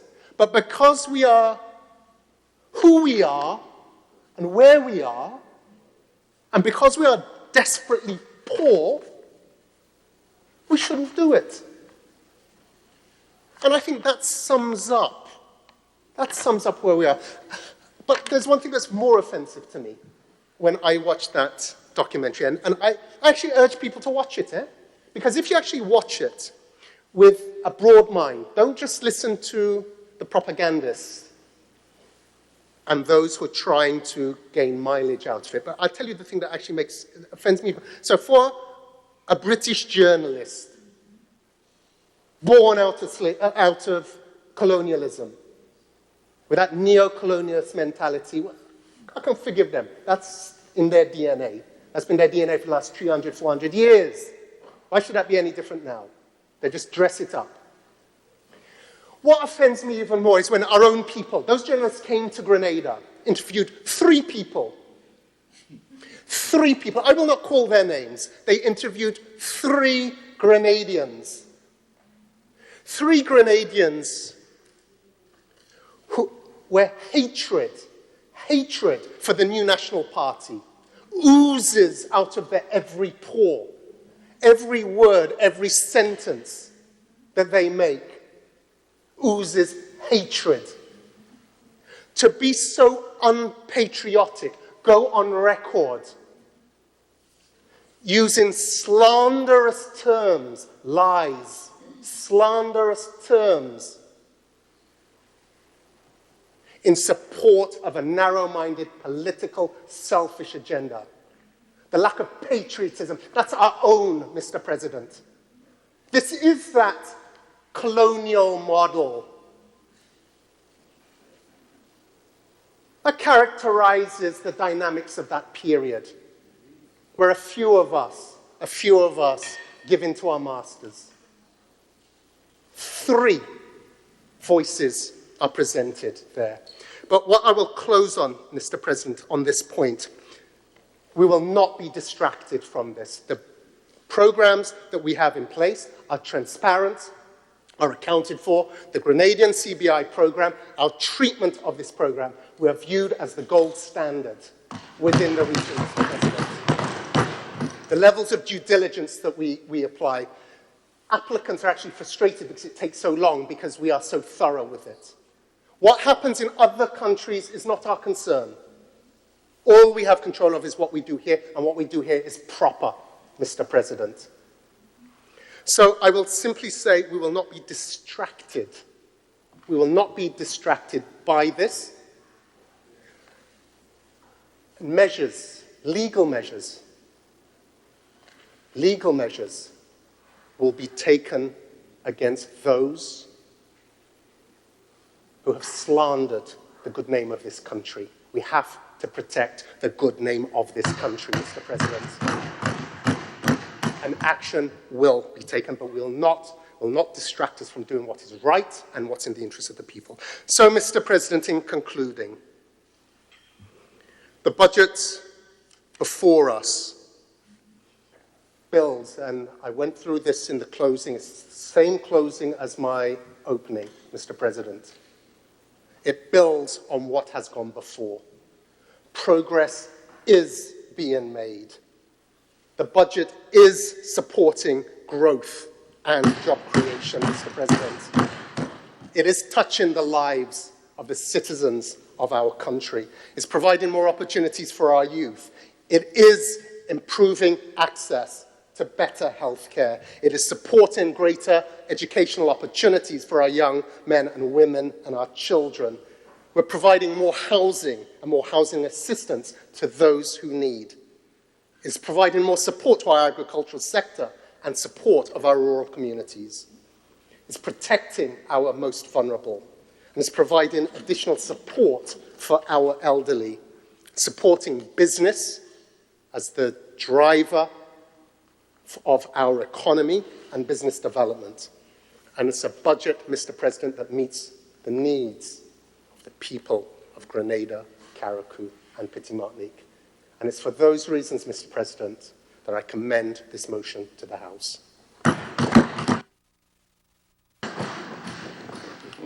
Thank you, honorable members. Honorable members, the question proposed by the Leader of Government's Business, Senator the Honorable Simon Steele, is whereas it is necessary to appropriate for the services of the State of Grenada for the year 2020 by means of an Appropriation Act. Be it resolved that the estimates of revenue and expenditure for fiscal year January the 1st to December the 31st, 2020 be approved. Honorable members, the question is that the motion standing in the name of Senator the Honorable Simon Steele, which reads, whereas it is necessary to appropriate for the services of the State of Grenada for the year 2020 by means of an Appropriation Act, be it resolved that the estimates of revenue and expenditure for the fiscal year January 1st to December the 31st, 2020 be approved. All those who are of that opinion say aye. Aye. To the contrary opinion say nay. I think the ayes have it. The ayes do have it.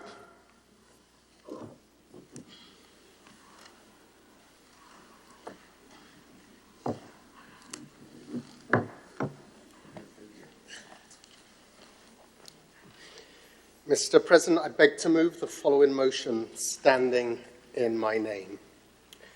Whereas Standing Order number 63-1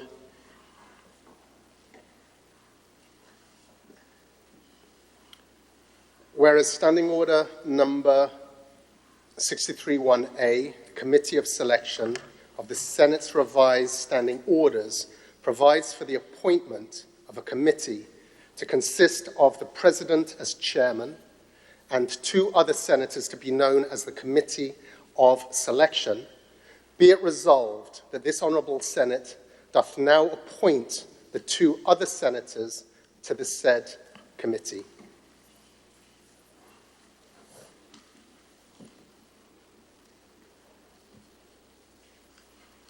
Honourable members, the question is that we here now constitute the Committee of Selection. Senator Steele. Mr. President, I'll just give a broad explanation. I'll cover all of the rationale behind the committees to give it full context. So I only have to do that once, and then we'll run through the individual motions for each of the committees. So, Mr. President, for each session of Parliament, it's necessary to appoint Senate members to the following committees. So the one that is actually before us is the Committee of Selection, but the ones that will follow are the Standing Orders Committee, House Committee, Committee of Privileges. So the roles of each committee includes, so for the Committee of Selection, to select and propose to the Senate members of each Senate committee, and for such other matters as the Senate may refer to from time to time. The Standing Orders Committee considers matters concerning the standing orders as may be referred to it by the Senate. The House Committee considers and advises the President on matters concerning the comfort and convenience of senators. And then the Committee of Privileges, any matters that are affecting the powers or privileges of the Senate will be referred to this committee by the Senate. So with regard, Mr. President, to the nominees for this first committee, the Standing Orders Committee, I propose that myself, Simon Steele, be nominated together with Senator Lewis as member under the chairmanship of the President. So I propose those three names, myself, Andre, and I would like a member on this side to please second that proposal under the chairmanship of your good self.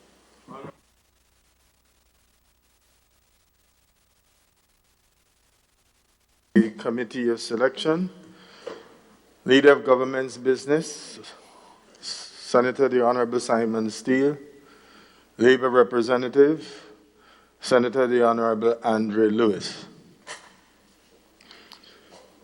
Seconders? Mr. President, I wish to second the nomination made by the Leader of Government Business. Nomination having been seconded, all those in favor of the senators who have been nominated? I'm assuming that all senators have accepted. I didn't canvass for that, but I'm assuming all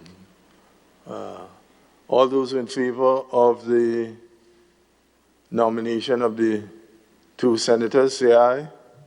To the contrary view, say nay. I think the ayes have it. The ayes do have it.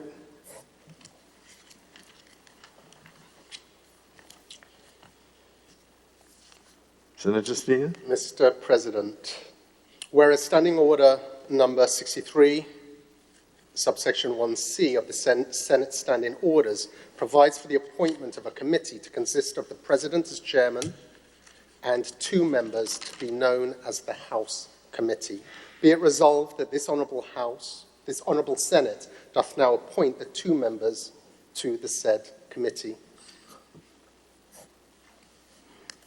Honourable members, the question is that the House now appoints two senators to the House Committee.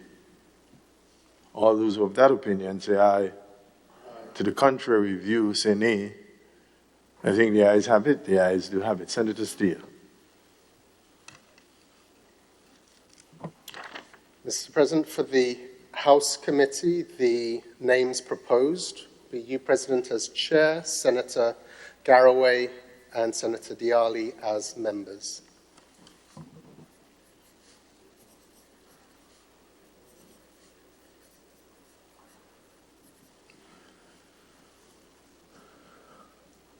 Honourable members, the question to be considered in respect of constituting the House Committee. The nominees are Senator the Honourable Winston Garwe and Senator the Honourable Christopher Diali, with the President as sitting in the chair. All those who have that opinion say aye. The contrary opinion say no. Okay, the nominees now. Could we have seconders? It's a question under consideration. Could we have seconders? Yes, if it pleases you, Mr. President, I rise to second the nomination of the individuals named and proposed by the Leader of Government Business. Properly seconded by the Honourable Senator Kim George. The question, therefore, is all those who are in favor of the nominees who have been properly seconded, and they are Senator the Honourable Winston Garwe and Senator the Honourable Christopher Diali, and are of that opinion, say aye. To the contrary view, say nay. I think the ayes have it. The ayes do have it.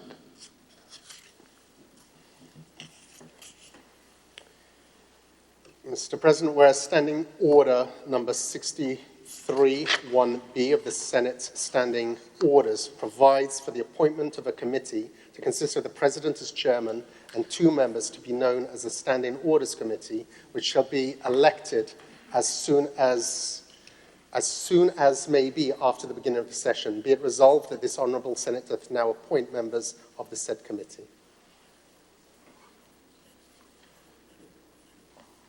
Honourable members, the question is that the question proposes that the House now considers the appointment of senators to the Standing Orders Committee. Those who have that opinion say aye. Aye. To the contrary view say nay. I think the ayes have it. The ayes do have it. Senator Steele. Mr. President, so the nominees for the Standing Orders Committee are Senator the Honourable Nolan Cox, member, Senator the Honourable Glynis Roberts, member, under the chairmanship of the President. Honourable members, the question is that the following senators have been nominated. Senators Nolan Cox and Senator Glynis Roberts.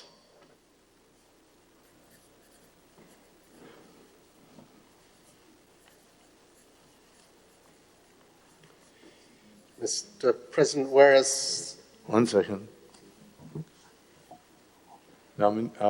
Seconders? Mr. President, I rise to second the nomination as proposed by the Leader of Government Business. Honourable members, the question is that Senators Nolan Cox and Glynis Roberts be appointed to the Standing Orders Committee. This nomination was seconded by the Honourable Katisha Williams. All those who have that opinion say aye. To the contrary opinion say no. I think the ayes have it. The ayes do have it. Mr. President, whereas Standing Order number 63, subsection 1D of the Senate Standing Orders provides for the appointment of a committee to consist of the President as chairman and 4 members to be known as the Committee of Privileges, which shall be elected as soon as may be after the beginning of each session. Be it resolved that this honourable Senate doth now appoint the 4 members to the said committee. Honourable members, the question proposed is that 4 members be appointed to the Committee of Privileges. Senator Steele. Mr. President, I propose the following 4 names. Senator the Honourable Katisha Williams, member. Senator the Honourable Kim George, member. Senator the Honourable Dunstan Campbell, member. Senator the Honourable Ron Redhead, member, under the chairmanship of your good self, Mr. President.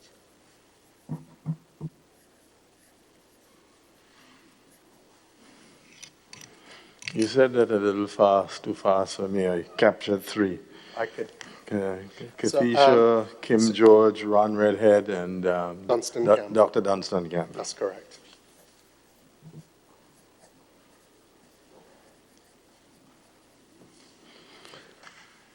Do we have any seconders? Mr. President, I rise to second the nominations as proposed by the Leader of Government Business. Honourable members, the following senators have been nominated. Senator Katisha Williams, Kim George, Ron Redhead, Senator the Honourable Dr. Dunstan Campbell, properly seconded by Senator the Honourable Judd Cadet. All those who are in favour of those nominations, say aye. Aye. To the contrary view, say nay. I think the ayes have it. The ayes do indeed have it.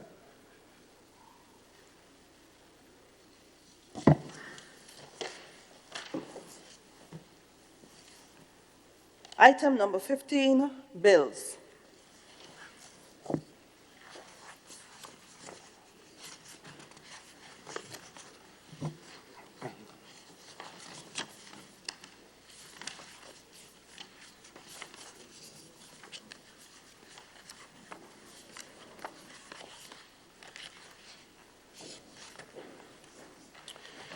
Mr. President, I beg to introduce for first reading a bill for an act shortly entitled Appropriation 2020 Bill 2019.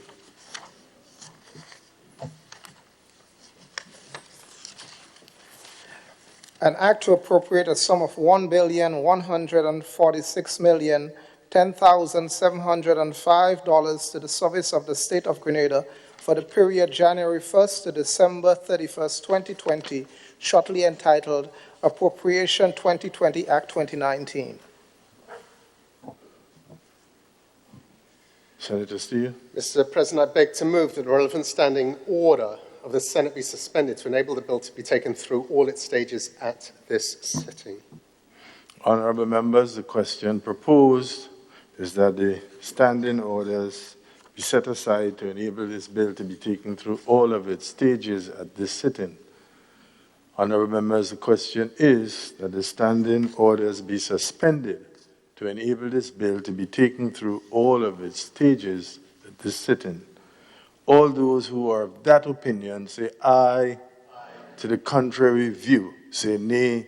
I think the ayes have it. The ayes do have it. Senator Steele. Mr. President, I beg to move the second reading of this bill, and I also wish to indicate, as this is a money bill, I have the Speaker's certificate grants me the consent to proceed with this bill. Mr. President, the appropriation bill before us, and you have the schedule within the bill that outlines vote by vote, ministry by ministry, the allocations for both capital and recurrent expenditure. This bill simply brings into effect the motion that has just been passed in this Honourable House, and what we have been debating over these past 3 days, which between myself and the members on this side have outlined the programs, plans, justifications for each of those allocations for the year 2020. So I do not need to expand on this any further. We've just had an exhaustive 2+ days going through this. But I will say, in kind of summing it up, that this is a progressive budget. A budget that will make a real difference to the lives of our people and will continue to contribute to the forward and positive development of our country. And supplemented with the vision outlined in the National Sustainable National Development Plan and our vision for 2035, we have that roadmap to take the gains in the past, the gains that will be achieved throughout the course of 2020, build on that in a highly strategic way through to that vision of 2035. And it's for those reasons, Mr. President, that I commend this bill for its second reading.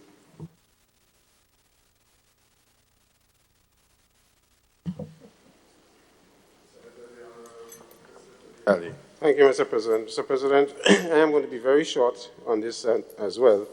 I only want to make 2 comments and to say to the Leader of Government Business that under the Ministry of National Security, there's a capital budget spend projected of $4.4 million, and I'm hoping that the fire service could get some action to their communication equipment and some gears, because, you know, they need the oxygen tank type of gear, which is something that is sadly lacking, and I'm hoping that part of that we could find, taking a look from Peter and moving to Paul, something that we could give them some money there for that. And also, Mr. President, when it comes to deal with Parliamentary Elections Office, we have some monies budgeted there to be spent. And I know you spoke about the digitization process and whatever instrument we're going to get. But I want to move it a little over, and we just appointed committees in this House. And I want to make a comment quickly and say that the effective performance of Parliament, particularly on the oversight responsibility that is conveyed to us through these committees, whether it be public accounts or standing orders or whatever, has remained something of a myth, because we never get these committees to function. And I know, Mr. President, you have been someone who have preached this time and time again, so I'm preaching it too, to help you preach, that we need to get these committees functional so that we could truly exercise oversight over the executive as we are expected to do. And through PAC, in Trinidad has a PAC, and they have a PAC for statutory bodies only. And in this Parliament, we lay many, many, many accounts of all sorts of statutory organizations and organizations affiliated to government who have been audited. And we never get an opportunity to discuss it and go into detail so the public could understand really and truly what is happening through all these various statutory bodies and other bodies that we have state-owned and so on. And I'm really hoping that through your intervention, through your seat and your office, and your counterpart in the other place, that we could get some budgetary allocation made for these committees so we could really get them operational and functional. And we could truly exercise our oversight responsibility that is mandated to us as parliamentarians in this Senate. Thank you, Mr. President. Yeah. Senator, if I may just respond, I thank you for this intervention. Well, you've said that it is something that I have been consistently calling for, but I have also called consistently for parliamentarians, especially those on the non-government side of the Senate, to study the reports which come. This makes it, I returned to the Senate in December of 2014. We are now in December 2019. This makes it, what, 5 years? 14 and 5? And this is coming now 5 years since my return. And since my return, not for once, and I keep saying this, any senator, now you and I used to do this regularly, but no senator on this side has ever come with a resolution or a series of questions on any of the reports which have been tabled. I've been requesting of them to do this. I've urged them to do this. It has just fallen completely on deaf ears, and therefore there's a serious dereliction of duty, right? These papers are not ornaments. They're very serious reports, right? We have a responsibility as the Senate, all right, to review and oversight. So I'm happy to hear you making that call. My office is available to facilitate, and we have been doing so. I mean, we have a very active women's arm, and we are meeting right now. We are looking at legislation dealing with sexual harassment at the workplace. So we're going to treat this very seriously, but I require the efforts of colleagues on your side to take this matter seriously. I mean, so far for the year, we have had very few questions. You know, so I just thought that the responsibility, my office is open to assist, yes, but the responsibility also lies solidly on your side. The other thing is that senators don't have to wait to come to the Parliament. You can write letters. And I would suggest that your suggestion to the Leader of Government's Business in respect of utilizing an allocation for the proper outfitting of fire service workers ought to be done from either you or on behalf of your organization to the Minister of Finance. So quite apart from having spoken to the Leader of Government's Business, you need to follow that up directly, and the Labour representative too, because Labour has an interest in making sure that the workers have protective equipment. And oxygen supply is a very important piece of protective equipment for those workers who provide a very valuable service, fire services. So again, I urge, the Parliament is only not when you sit. The Parliament is an office of responsibility that you carry whether the chamber is sitting or not. Yes, I just thought I should make that intervention at this time.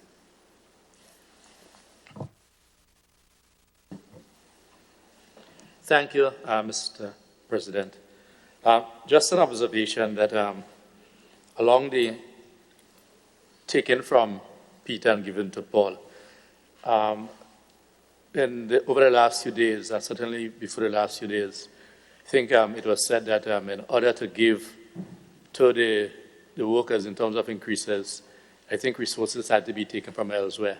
Yes? Correct? But I'm just looking through the schedule, and Schedule 23, salary and wage increases, and I'm not seeing anything there for this. So, as you said, it was taken from one place and put it there. I'm not seeing anything here. I don't know. In other words, the government has said that it had to reduce from other allocations and put the salary and wages. But the official document in front of me, I'm seeing it blank, so I do not know what to make of this. No, well, then it stands that we didn't take from anywhere. In other words, you cannot. I know, but because it is a logical also concern, and therefore, if you are claiming that you took from one place to give to the other, I'm not seeing it here yet. Still, your budget is what you intended. Your quantum, your total is what you intended to pass. Yes, unless your budget is deficit. In other words, it's showing less than you want to spend. Meaning that you, yeah. So I'm seeking clarity. No. It is said, bear with me. It is said that you took elsewhere to give to us. The budget is what you intend to spend. You would have done that. You said you took it. But I'm seeing nothing here, absolutely nothing here. So either you didn't take, and if you didn't take, it is not correct to come to the parliament and tell the nation that you have had to take from one side to give to the other, if it is not here. Just an observation.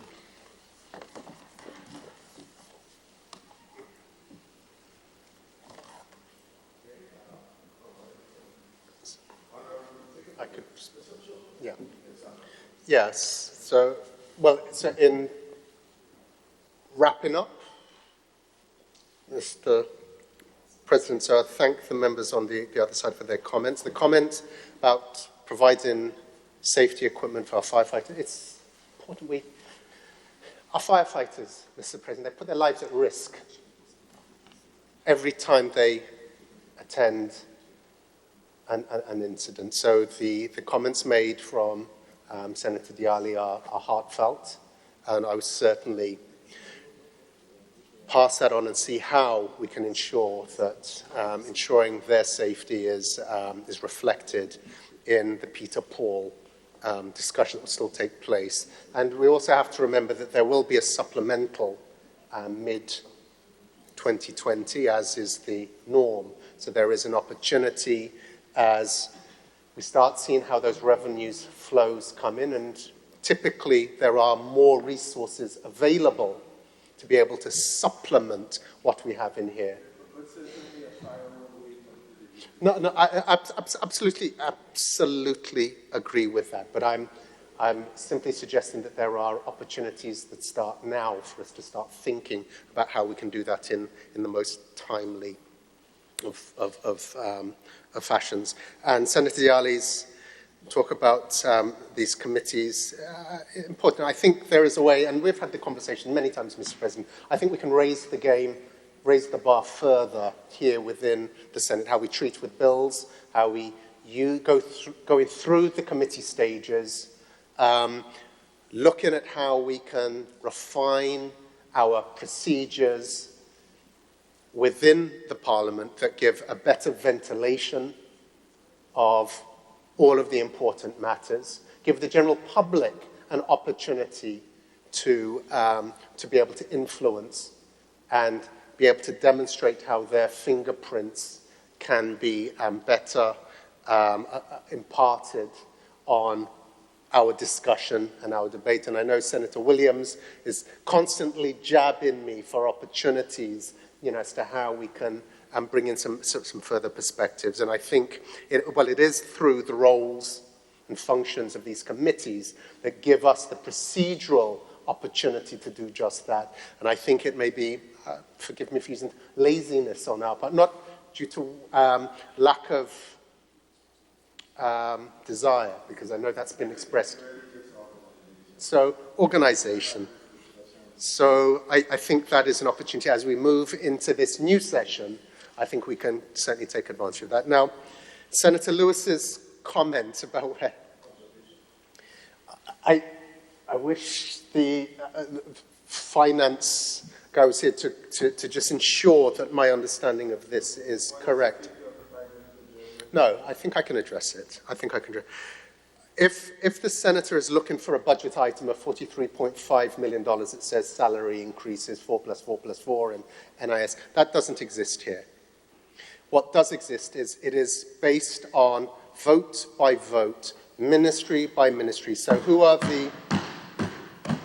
whether it's in the Ministry of Legal Affairs, whether it's our prison officers, our police, our teachers in education, as we go through our officers in agriculture, that's where it's reflected, because there is, if you were to go through what you need to look at is this, Mr. President. This is what you need to look at. And as you go through, but that is a summary. That's simply a schedule. This is what was laid on the table. Now and also, in addition to that, Mr. President, the financial analysis, the risk analysis, the determination, where we're getting those resources from, have all been laid on the table. So the detailed thinking, the detailed analysis, justifications, where Paul sits, where Peter sits, Jane, Mary, Sue, where they all sit and how resources are allocated are all absorbed within that. There is a budget ceiling, the $1.4 billion, $1.14 billion. It is that ceiling, Mr. President, that incorporates all of those costs. So the creative accounting to take from one place to provide to another is all covered.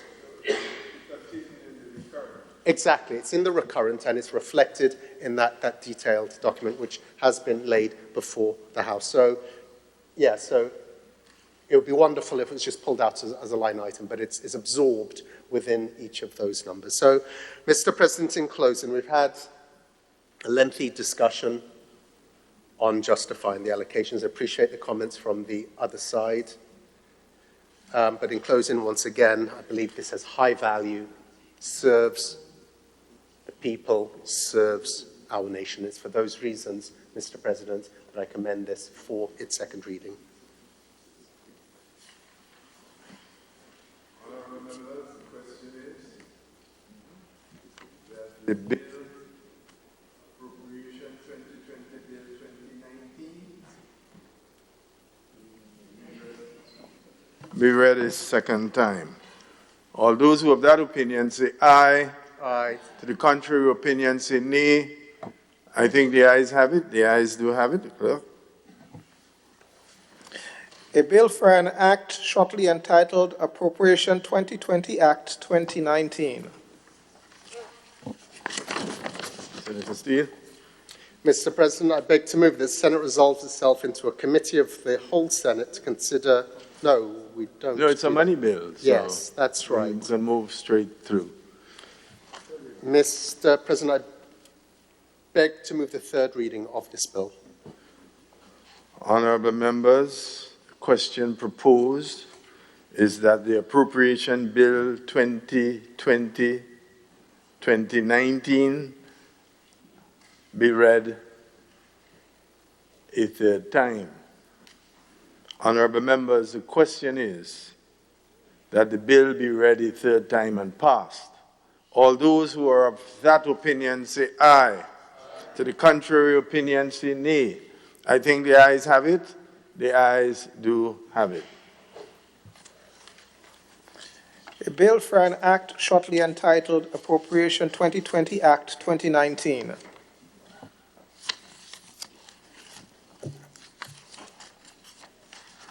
Senator Steele.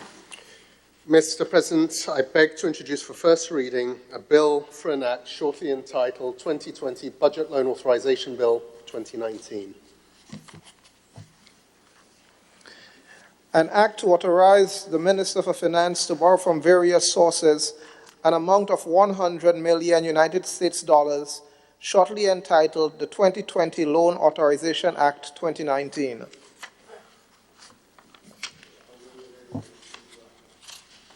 Senator Steele. Mr. President, I beg to move the relevant standing orders of the Senate be suspended to enable the bill to be taken through all its stages at this sitting. Honourable members, the question is that the standing orders be suspended to allow this bill, the 2020 Budget Loan Authorization Bill, to be taken through all of its stages at this sitting. All those who have that opinion say aye. To the contrary view, say nay. I think the ayes have it. The ayes do have it. Senator Steele. Mr. President, I beg to move the second reading of this bill. Honourable members, the question proposed is that the bill be read a second time. Mr. President, I wish to indicate that this is a money bill, and I have the Speaker's certificate, which authorizes me to proceed with this bill.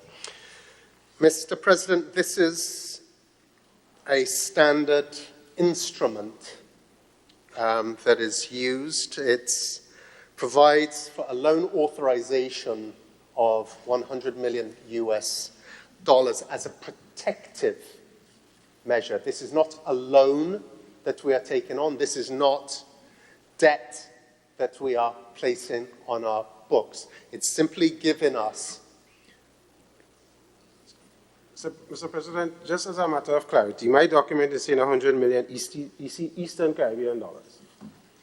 And I hear, My document is saying 100 million US dollars. mine was saying Eastern Caribbean, so.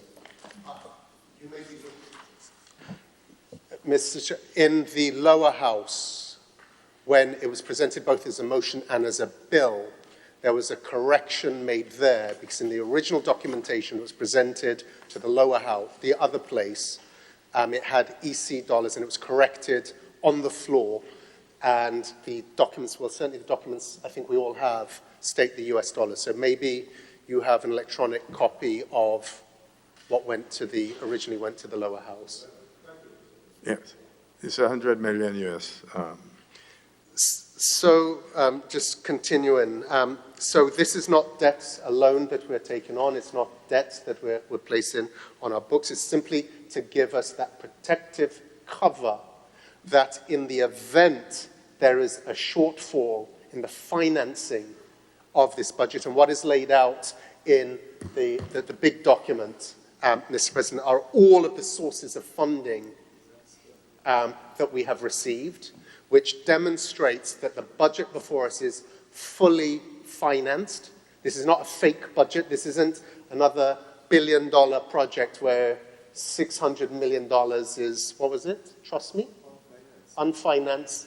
And the then Minister of Finance came to present it to the people that we must just trust him. There is no financing gap in this. So all of the programs, initiatives, fully funded, fully financed, identified. But in the event there is a shortfall, this gives us the necessary cover to be able to then borrow. We will have to come back to Parliament for the authorization of it, but it enables us, the Ministry of Finance, to seek alternative sources of funding through this loan facility to bridge that gap. So what you will actually see is, you'll see it will have an impact on our debt stock, which we are managing dutifully, but it will ensure the execution of all of the programs and initiatives that are outlined in here. So as I said, a protective measure, standard procedure, nothing extraordinary about this. Every budget, such measures are put in place. So, Mr. President, for those reasons, I commend this bill for its second reading. Question is that the bill be read a second time. Honorable members, the question is that the bill be read a second time. All those who are of that opinion say aye. To the contrary opinion, say nay. I think the ayes have it. The ayes do have it. Clerk. A bill for an act shortly entitled the 2020 Loan Authorization Act 2019. Mr. President, I beg to move the third reading of the bill. Honorable members, the question is that the bill be read a third time. Honorable members, the question is that the bill be read a third time and passed. All those who are of that opinion say aye. To the contrary opinion, say nay. Excuse me. I think the ayes have it. The ayes do have it. A bill for an act shortly entitled the 2020 Loan Authorization Act 2019.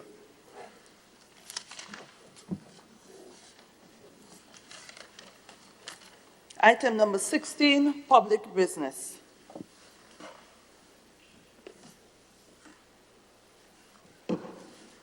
Item number 17, adjournment.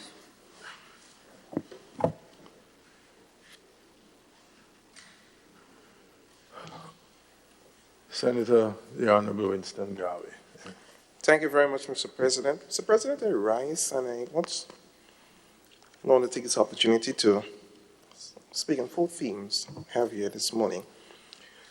And based on all that have transpired in this honorable House over the last 2 and plus days, we on this side, and I guess most of the nation would agree that this is a great budget. It's a great period of governance in this country. The stability that we have experienced over the years is testimony to the leadership of this administration. And historically, Mr. President, it has always been this government who have been responding to the needs of workers.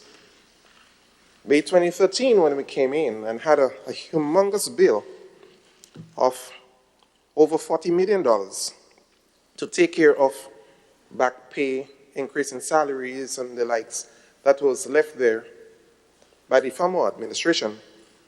We didn't complain, but we found the resources and paid the public workers. We didn't have to sell any state assets because probably there wasn't any more. But more than that, we introduced measures to ensure that this economy grows and becomes stable. Today, as a nation, we are lauded around the world because we have done the right thing. And while the Homegrown Structured Adjustment Program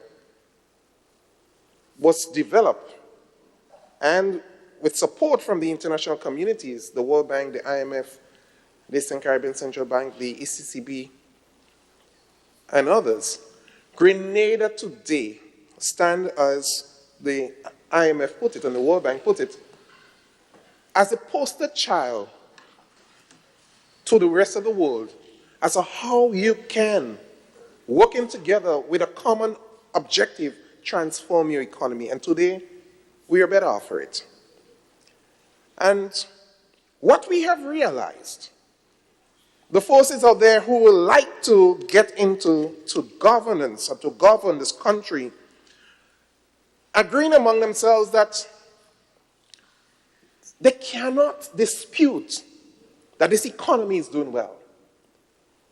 They cannot dispute that we have been able to transform this economy and to bring people along, provide opportunities for young people, provide opportunities for senior people, for senior citizens.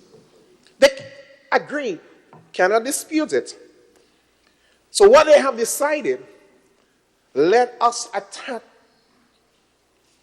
people personally. And we have seen this before. In the year 2000, we had this infamous briefcase story with one Eric Rich Steiner.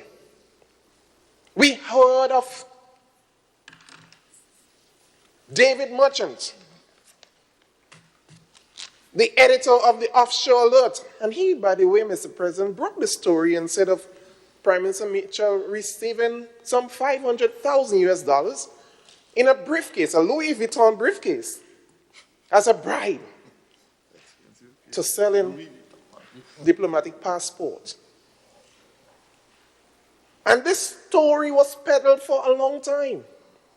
Then there was this gentleman, one Edward Frederick, went to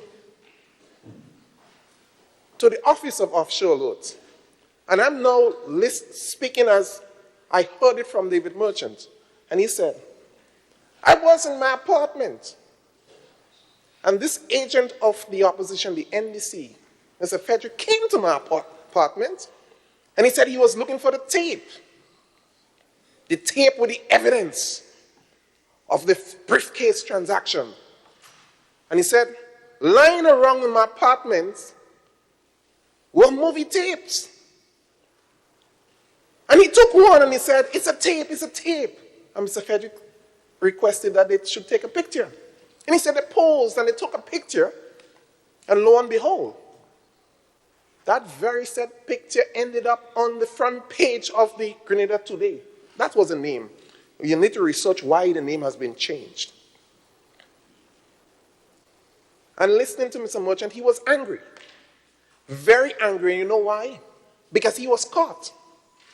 The government established an inquiry, a public inquiry, to ascertain and to gather information as it relates to this tape and to this picture. The opposition had an opportunity to present the tape that they said they had. Sad to say, Mr. President, there was no tape. And let me tell you how far they went with this. They never came to the inquiry to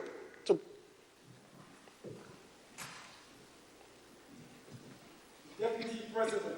They never came to the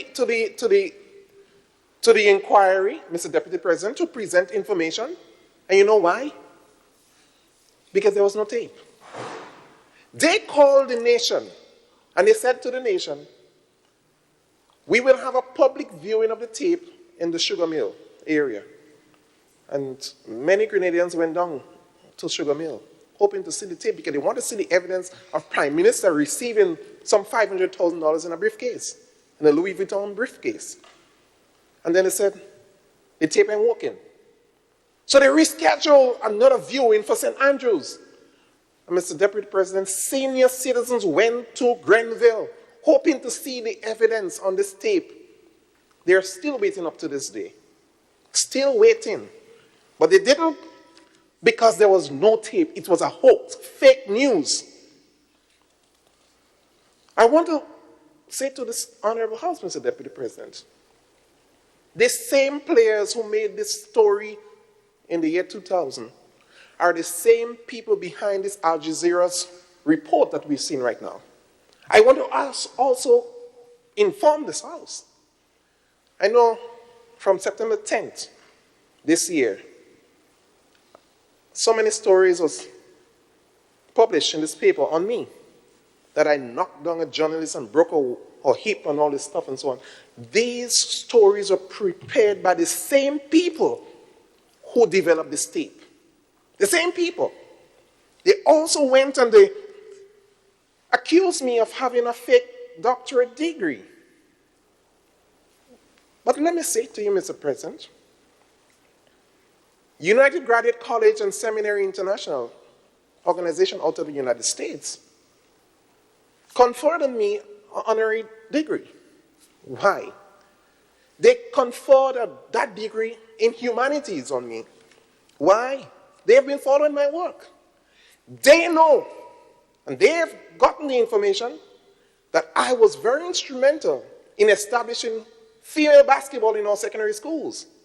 And a number of the young girls play the game competitively. and was able to secure scholarship to study in the United States. They know that. They also followed my foundation, Project We Care, which was established to assist young people and families, vulnerable families, with foodstuff, school items, and name it. And they recognized me for the outstanding work I've been doing to help humanity, and they provided this honorary doctorate degree. I saw a lawyer who's supposed to know better, a degree in humanities, publish an article attacking me. Jerry Edwin, the name, a rogue lawyer. He should be ashamed of himself. Humanities, I was given this degree for, because the work is there as a testimony, as a beacon of what I've done. And I continue to do it. Yesterday I spoke of getting scholarship for young people to go and study, to be a nurse, to be doctors. Yes, I've done my part to help them to get it and continue to help families, because it's all about helping Grenadians to advance.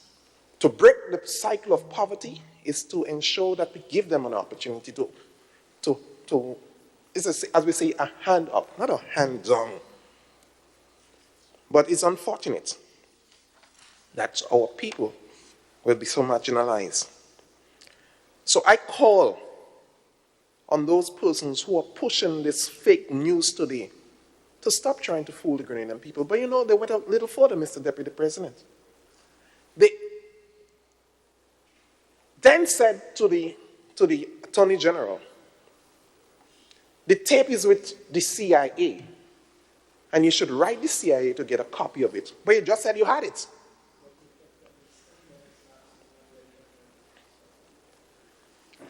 And what happened? They didn't get it. They said, okay, we will bring this. Should we get voted into the election? We will. I have 5 minutes more. We will. You used up your 10 minutes already, Senator. Ask for it. I'll just close. So I'll please ask close. the U.S. to send it. But if we didn't get it, when we get into office, we will get it and jail keep Mitchell. It never happened. And the last thing I just want to close by saying thank you very much. I've seen a story by this reporter talking of being able to identify a grave just outside the Parliament building of one gentleman who was buried in the area 222 years ago, Frederick Newcomb, Esquire. He was the secretary to the British governor who was living just in the area, and he is buried in the area. I'm raising this because we will be doing some upgrade with some $2 million from Mexico to upgrade the Parliament and do the aesthetics around the building and so forth. I am asking the Parliament to ensure that we do something as it relates to enhance this grave, because this will become a very trafficked place in terms of tourism, people from London and so forth.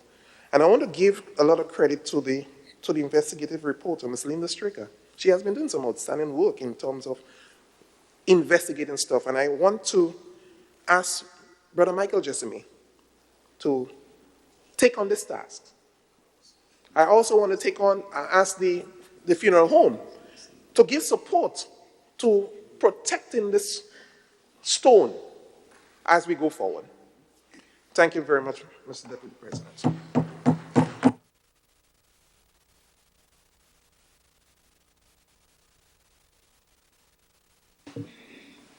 Senator Lewis.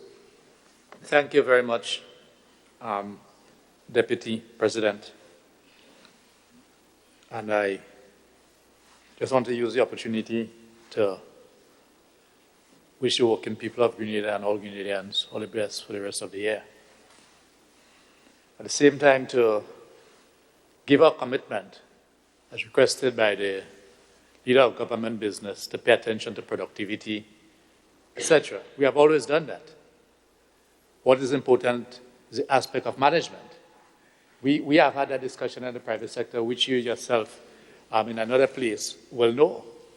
And if the government and the administrators allow people to function in the professional capacity, we are absolutely confident that the public service will rise in its level of productivity. As a matter of fact, many of our comrades in the labor movement have been lamenting the fact of how some people in certain ministries, at the rate at which they rise, and are given in charge of ministries, serious ministries as finances, etc.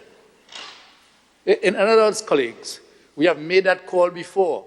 Allow the political directorate to stay away from determining who will rule the different ministries and departments. If you do it on the basis of merit, then this is okay. But we are convinced that in a number of instances, quite a number of the significant roles does not follow what is normally expected to achieve what you look for in terms of implementation. The more you make, the more we can demand. We agree with this, and therefore, it is a fallacy for anyone to believe or imply that we are against increased productivity. The private sector could tell you this. As a matter of fact, in quite a number of our collective agreements, we have what you call joint consultancy, joint consultation, whereby we meet from time to time, twice a year, 3 times a year, and speak about the problem of productivity, the question of discipline, the question of punctuality. As a matter of fact, I can tell you what we have found is that most of the PSs who actually manages the departments, who writes workers, and who would want to take disciplinary action, many times have been moved. This is what we have found. Certainly our union have found that the PSs that we have to go to and many times battle with, because they are on the workers' back in terms of discipline, etc. After a while, they disappear. The Public Workers Union have been making this cry. So, through you, Mr. Deputy President, the leader of government business made that request for our support, and we give that support. But it is a management issue. It's a policy decision-making issue. There are some meteoric rises within the ministry of persons who have come from fairly middle-level positions and then all of a sudden given ultimate responsibilities. That's your call. But if it is backfiring, there's a difference between a manager and a leader. Let me repeat. There are people who may be very good in terms of the technical competence, and you will know this, but they may not be good at managing people. And therefore, you have a question of low morality in the public service.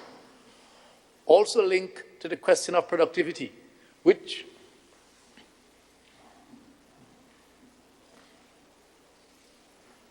President, in the chair. Thank you, Mr. President. The question of productivity and having that zeal to go to work is impacting on the people who are in the service for 10, 15, 20 years without letters of appointments. In the private sector, when there is threat of retrenchment and uncertainty, workers go to work just because they have to go. And if a study is done, it will see that in these companies, the productivity is down. We want to work with you because we want our members or workers to feel comfortable to produce. And they are producing, they do wonders. The economic performance that we have, and I'm saying we as Grenadians, that you have been boasting about, is done by our hard-working public officers. It's not done by the politicians who do it. They set policies, so we agree with this. That success that we have had, that you boast about, through you, Mr. President, that the leader of government business boasts about over the last 6 years, who carried it out? Through you, Mr. President. Our public officers. I'm saying that wherever you have challenges, let us look and see what are the cause. We want to engage you. We have been engaging you. And we have identified some of the key issues.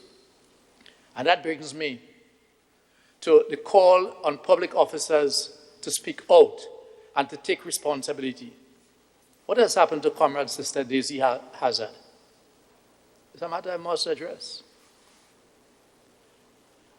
Daisy Hazard, one of the hardest public working officers, became Public Relations Officer of the Public Workers Union in March of 2019. By September, she had been moved unceremoniously from education, where she had a high level of competence. And it could only be ascribed to because she's playing a leading role in speaking out on behalf of workers. What is the signal are we sending to public officers? What are the signals Daisy Hazard, and I'm using her as an example, it has happened to others, but in the case of others, the government would have come out and say, well, look, you can transfer, yes, you can transfer within the service. But it's a clear case. And if we want to get our people to speak out, so on the Cellgate issue, we have said that officers should speak out. We have a strong feeling that there are people who may be seeing things happening, and correctly they should be speaking out. But they are trying to cover themselves. They do not want to be another Daisy. They do not want to be another Daisy Hazard. At least Daisy is a senior person and Daisy will survive, and anywhere she goes, she will shine. But we have people who are on assignment doing absolutely nothing. We have wastages and monies. We have leakages. We have senior officers moved from departments and placed elsewhere who have absolutely nothing to do, asking for work. But because they may have said or done something that some influential person within the administration does not like, they are moved. That's a historical fact. We have raised this, the Public Workers Union has raised it many, many times. Also want to make an appeal for the government to pay particular attention to Nurse Party. Nurse Party, who were attacked at the Monge Mental Hospital during her line of duty. She had been struggling to meet her different commitments because that incident has resulted in her having to meet a number of medical bills. The NIS will run out, would have run out, because NIS would not cover you forever. This is a workplace issue. I know there have been a lot of pushback as to whether proper procedure was followed or whether or not time ran out. The incident happened at the work. She was beaten by a patient.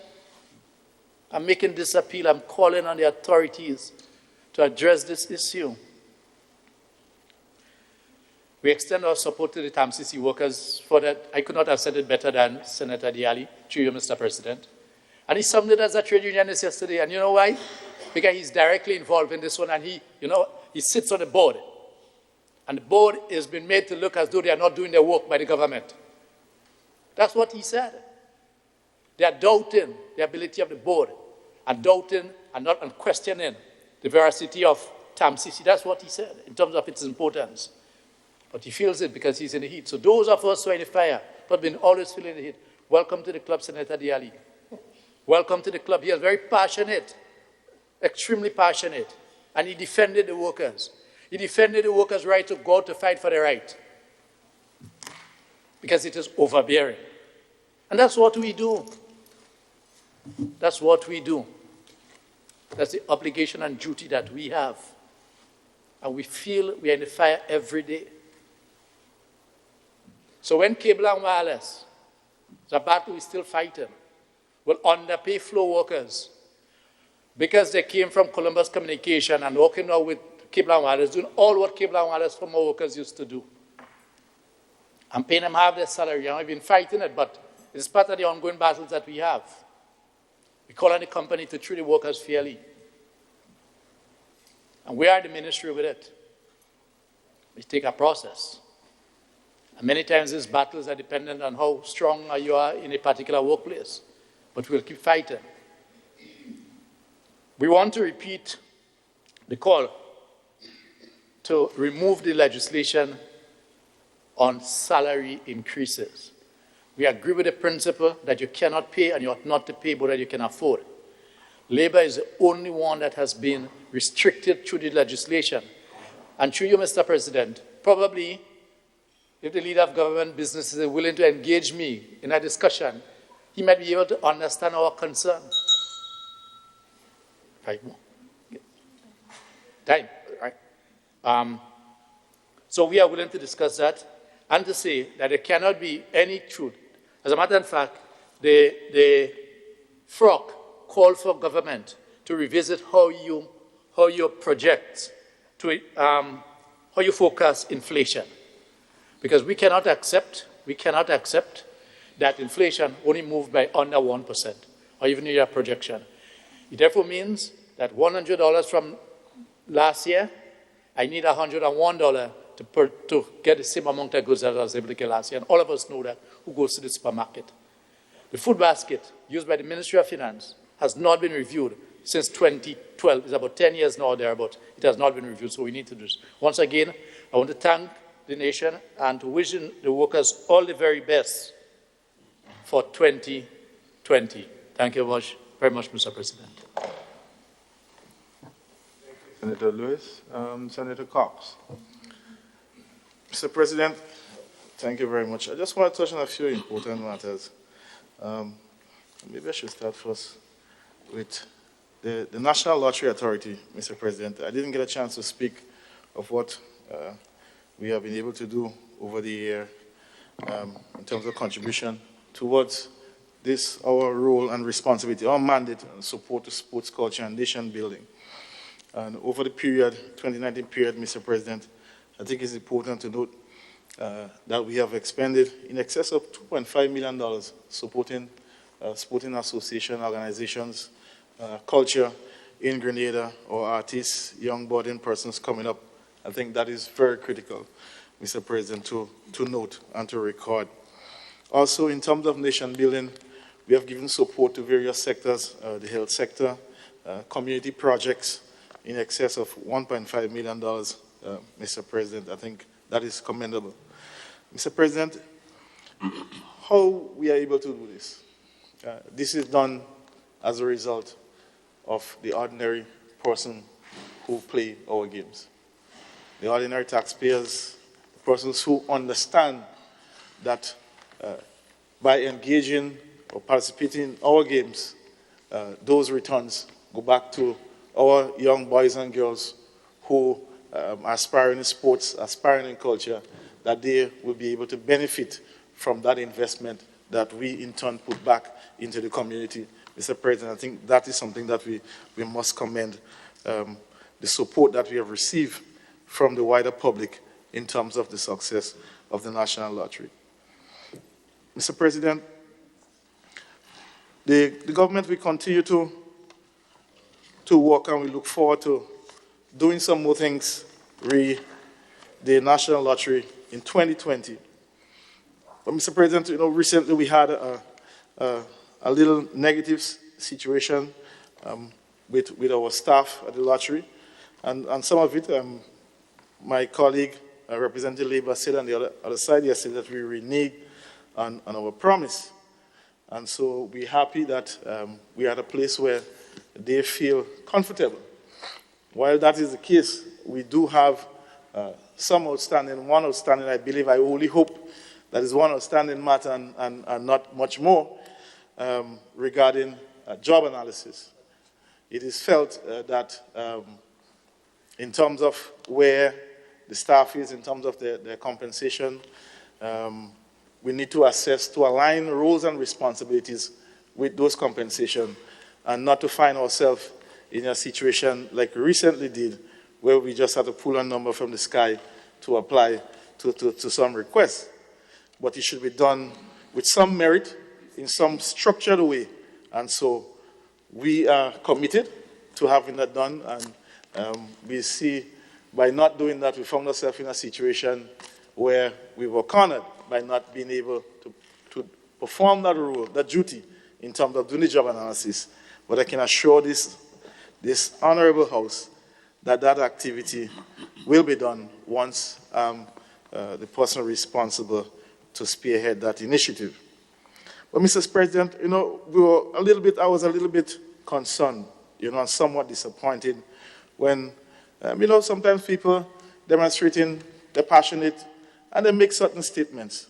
But I think it's important in the context of the government and what we have been doing to support the working class people, Mr. President, and we hear it in serious circles, in a number of circles, what this government have done since 2013 supporting the working class.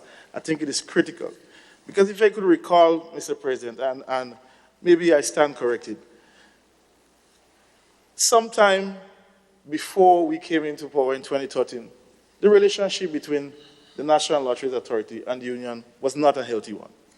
Now, there have been stagnant negotiations based on salary increases. Nothing has been done for that period before.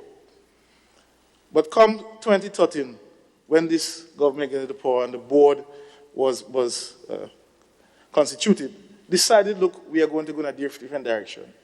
We want to have better working relations with our union brothers and sisters. And as such, a decision was taken to resolve all matters. So from 2010 to 2015, the staff received in excess of 19.5% in salary increases and other benefits, amounting to $1.2 million. I think this is significant, and it shows the commitment by this government. So when I hear staff saying that inhumane treatment, I'm somewhat confused. And maybe they need to explain some of what they mean by inhumane treatment and dysfunction and things like that. Added to that, Mr. President, most importantly, the previous administration would have fired or sent home or dismissed some workers. And it was this government who right that wrong. But this government that rehired them. So I think it's important. I don't want to go further, but those two things I just wanted to highlight. I think it is critical. But going forward for 2020, we want to thank the staff for the work that they're doing and continue to ensure that we move forward, because what we do from the National Lottery is important for the development of this country. So, Mr. President, for 2020, what we're looking at is to continue to support the development of this country. We're looking to give more support to sports culture and nation building, and more specifically in terms of nation building, to give some support to the Royal Greater Police Force through the fire department, and you will hear more about that going forward, some significant investment going forward. Yeah. I won't give details now, but you'll hear more about that going forward. As I said, Mr. President, more details will come on that. And that was not a response to Senator Dially's concerns, but that is something that has been planned and discussed months ago. We have been discussing with the Commissioner of Police what we're going to do and how we're going to do it.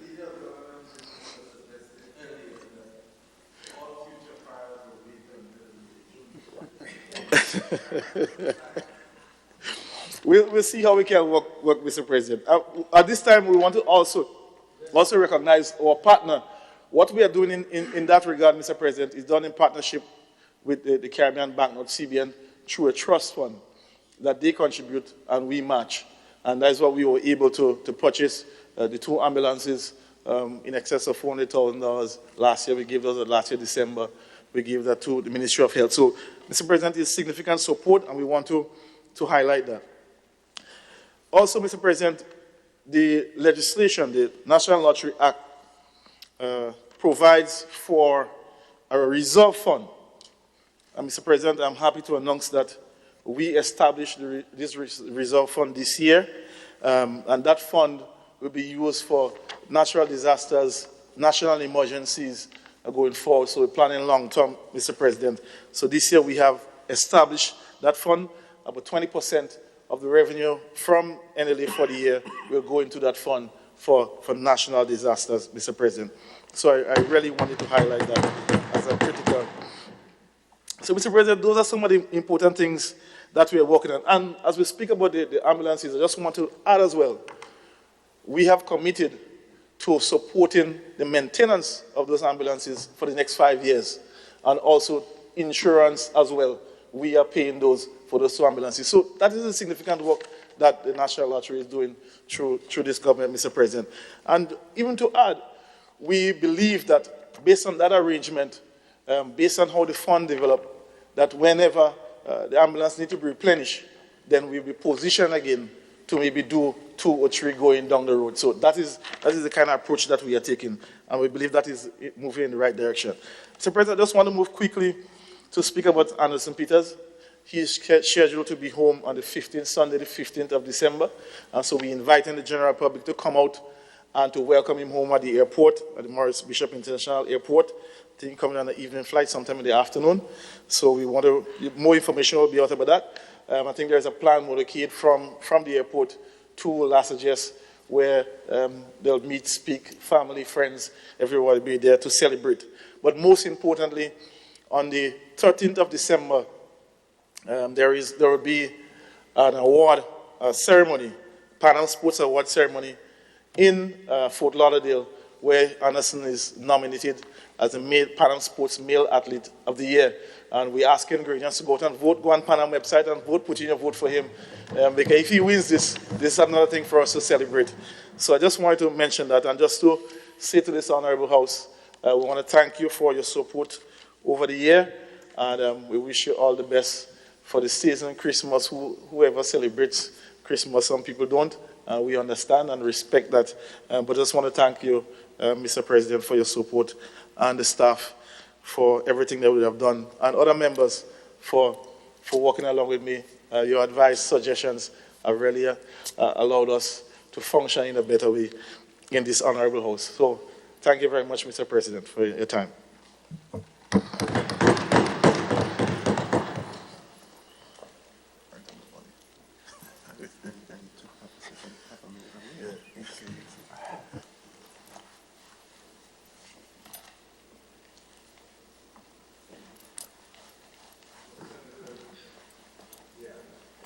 Thank you, Mr. President. I understand you're a bit distracted. Yes. Quickly, Mr. President, I just want to, I didn't plan to say anything on the adjournment, but something occurred to me listening to Senator Cox through that eluded me earlier, and that is, and for leader of government business, we really need to understand and put in place some form of maintenance program across ministries. I don't know how we're going to do it, if it's through works. I know works have their own issues, but when we hear about some of the things that's happened at the hospital and lack of maintenance, attention to detail in the police service with vehicles and so on and so forth, it really comes back to us in terms of cost. Even here in our lovely Parliament building, sometimes you hear about issues that probably maintenance. I don't know if, and you know, we had a stadium, we're going to spend all this money, the Chinese are helping us. There seem to be some, I don't know if we need to put a team of people together that could handle maintenance issues across key areas of our ministries, whether it's in health, whether it's in works, whether it's in the ministry building, the ministerial complex. I don't know. There's something about maintenance that seems to elude us and cost us a lot down in the end. And I just want to throw that suggestion to you, leader of government business, that probably something your side needs to think on, come together, brainstorm, and see whether we could come up with a plan. I suppose all of us are willing to help on our side as well, and that we could get something to go that could help us save money and be more reactive to things when they happen and don't have to wait years, you know, to fix something that could have been done in half an hour. And Mr. President, I just want to end with that and just say that's something that eluded me, and I already wanted to say it because I believe it's something that we need to pay attention to. Thank you.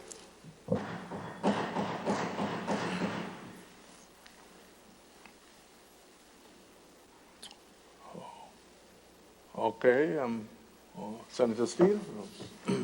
Yes, thank you, Mr. President. Well, if I'm the last to speak, I have that privilege. I would first like to just respond, Senator Lewis, a couple of things. I just want to reiterate, we need to be more progressive, through you, Mr. President, far more progressive in our approach to this important conversation on productivity and the role that we all play. I hear the members call again about the wage rule, and I can only just come back to the conversation we should be having, the progressive, transformational conversation is how can we increase our GDP, increase 2% of GDP, increase our GDP, that 2% becomes bigger. That's the conversation, Mr. President. That is the conversation. The FROC have made a number of recommendations, but all recommendations that they have made, all of them are grounded in fiscal prudence and fiscal responsibility. They are not detracting from that path in any way. And we will listen, we are listening to their recommendations from the IMF, other development partners. And the rules that we have in place, we know they are not perfect. It's certainly the best thing that we have, best tool that we have. And the results are very clear. Very, very clear, very, very tangible. And this inflation point, Mr. President, if you look at salary wage negotiations that take place all over the world, it isn't about unions, workers just throwing out a number, an arbitrary number. It should be 1%, 3%, 5%, 10%. First offer that was proposal that was put forward was a 25% increase over a 3-year period. I mean, 25%, that's a massive number. Break the bank, break the rules, break the bank. Can't go there. These proposals have to be based on some form of technical justification. And the starting point for that justification is inflation. Salary increases ensure that wages and salaries, benefits are in line with inflation. Our inflation rate is 1%. That's very low, Mr. President. It's on the low end. And not taken away from Senator Lewis's comment that the basket of goods needs to be revised. It was done in 2012, and that's 7 years ago, and so forth and so forth. Yes, let's revise it. It's 1%. But what we have agreed with all but 2 unions is a 4% increase. So even if we're out in that calculation, if it's not 1%, it's 2%. If it's not 2%, it's 3%. If it's not 3%, it's 4%. That's 400%, many times more, that margin of error. The offer that has been accepted is 4% against an inflation rate of 1%. It's still highly, highly generous. Factoring in any tolerances. I come back to this fair and reasonable at this time, and that's what we believe we're doing. So I throw out again to my brother, please consider carefully what's been accepted by your colleagues in other unions. Fair and reasonable at this time. Please help us. Work with us, my brother. Work with us. And let's have that conversation, a very serious, mature conversation about how we can increase this pie together. We'll all benefit. No more so than the people of this country, the ordinary men and women that we all represent and are our constituents. And then just reiterating on the NHI side again, I can't stress enough, JIPA's involvement is not there to replace the NIS.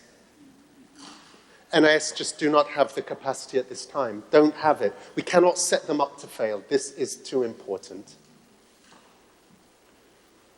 JIPA is able to bring massive experience, knowledge, not just of that field, but how it applies to the Caribbean. They've done this throughout the Caribbean. It's to put those training wheels on the NIS so they don't fall off. What we will do with our beloved children, let them gain the experience without bruising their knees or busting their heads. That's what we're trying to do.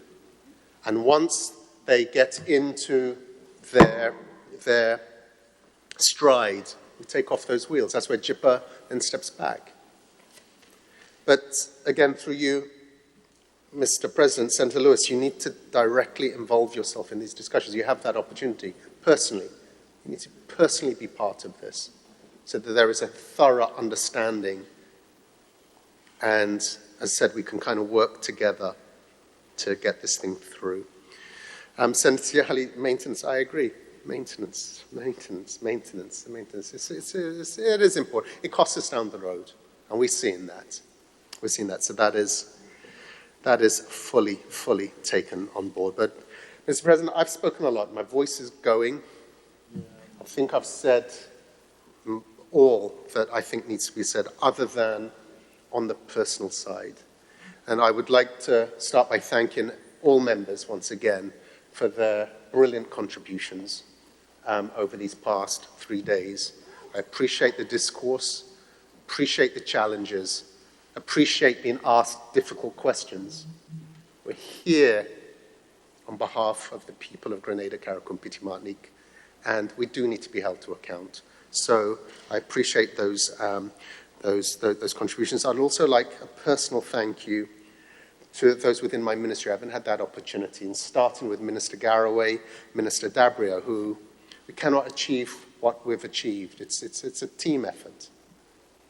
And without their support and their dedication and sacrifices they make, we could not achieve what we're achieving.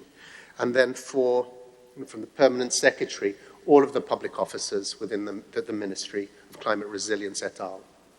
I want to offer a heartfelt thank you for all of the work, the patience that they have shown to me during this period. I am a demanding person, Mr. President, and I don't apologize for that demand. My intentions are good. It's always to get the best and the most out of what we have, so that we can achieve as much, because I understand ultimately we're not serving ourselves, we're serving the nation, we're serving our people. But as I said, without their support, collective support, their patience and understanding with me, we won't be able to achieve all. And all that is left for me to say is thank you, Mr. President. Thank all of the staff and team here at the Parliament, this beautiful building, the operation. I mean, I'm impressed. And clerk, deputy clerk, for all of your work. It's shown, it's reflected in how this Parliament is operating. I want to take my hats off to all of you and thank all of us and everybody who is listening. Very, very safe, peaceful, enjoyable Christmas and a prosperous New Year. So on that note, Mr. President, I wish to move the adjournment, Mr. President. Yeah, thank you, Senator Steele. Before I forget, honorable members, I should have made an announcement earlier touching and concerning the absence from the House of Senator Ron Redhead. He's actually on his way to St. Kitts to take part in I think it's a workshop, I believe. It's a combination of parliamentarians and members of the judiciary, having to do with the Constitutions Club. I think that's correct. In fact, I should have gone to that meeting, but because of the session, I had to bow out. So his absence is as a result of representing our Parliament at the level of the Senate in this regional meeting that's taking place in St. Kitts. Now, just a few words in terms of my own takeaway and my own observations at this sitting which we've had. I again want to compliment all of the senators. I thought that the debate went up a few notches. From the brief responses I have had from the public, I mean, last night after the Parliament, I stopped off at Blue Danube, and another Parliament was convening there. And there were a lot of very positive comments on the contributions made by all of the senators. In fact, while we were there, Senator Kareem James was on the news. So you made the news. That didn't happen for the last 2 years. So You made the news, right? And that is really a very good sign, right? We're raising our standards. That's a very good sign.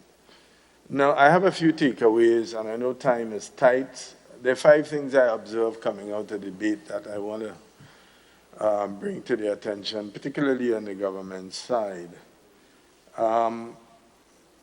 I want to touch first on, interestingly, everybody has raised this question of labor productivity is an important question that we must confront. The Caribbean is falling behind the rest of the region. In fact, you may be shocked to know that in and about 1960, Trinidad and Tobago had a per capita greater than that of Singapore. They had a more diversified economy. Their GDP was larger than that of Singapore. The Caribbean is losing its competitiveness. And it's a serious problem for us because, you see, therein lies job security. Therein lies job security. So it's an important question. And Senator Steele, I have always maintained that the issue of labor productivity, while it must involve the worker and it must involve the unions, but the people with the primary responsibility for this are the employers. And all you have to do is to walk into 2 workplaces anywhere within the labor market here. And we have a person from the private sector who runs a very effective business where, without letting out his business, the profit sharing paid is fairly significant, right? I wouldn't say it's a result of a contract that I signed with him many years ago. That's a different point. But walk into his business and walk into any state business, and immediately you see the difference. The level of absenteeism and the level of registered absenteeism, in other words, people report to work, but during the day you can't find them. That does not exist in Senator Dially's enterprise. But you can go into, and this is not an attack on the worker. I'm not attacking the worker. I'm making a point of how important on the question of productivity is management. So while the worker has to pull up his socks, but unless the worker is managed to do so, it won't happen. Then we are straddled with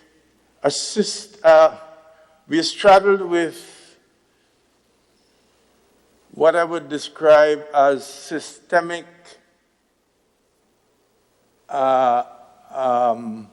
backwardness in our systems. Why must it take you close to 5 hours to validate your driver's license? Why must I drive all the way to Dusty Highway to get my vehicle inspected and then have to drive all the way up to the Carenage against all that traffic, not being able to find a place to park, and then spend another 2 hours in the line to validate my license after what I will call a causality inspection, because the vehicles are not really significantly inspected for operational integrity. And I hate to say it, but I will, because that's just the person I am. I'm not the only one who's made this observation. that those inspections are primarily really a source of revenue. I mean, just the other day, we had a serious accident in which a commuter vehicle went overboard. Again, no thorough inspection, no systematic way of doing things and doing it correctly. Why can't there be a one-stop shop?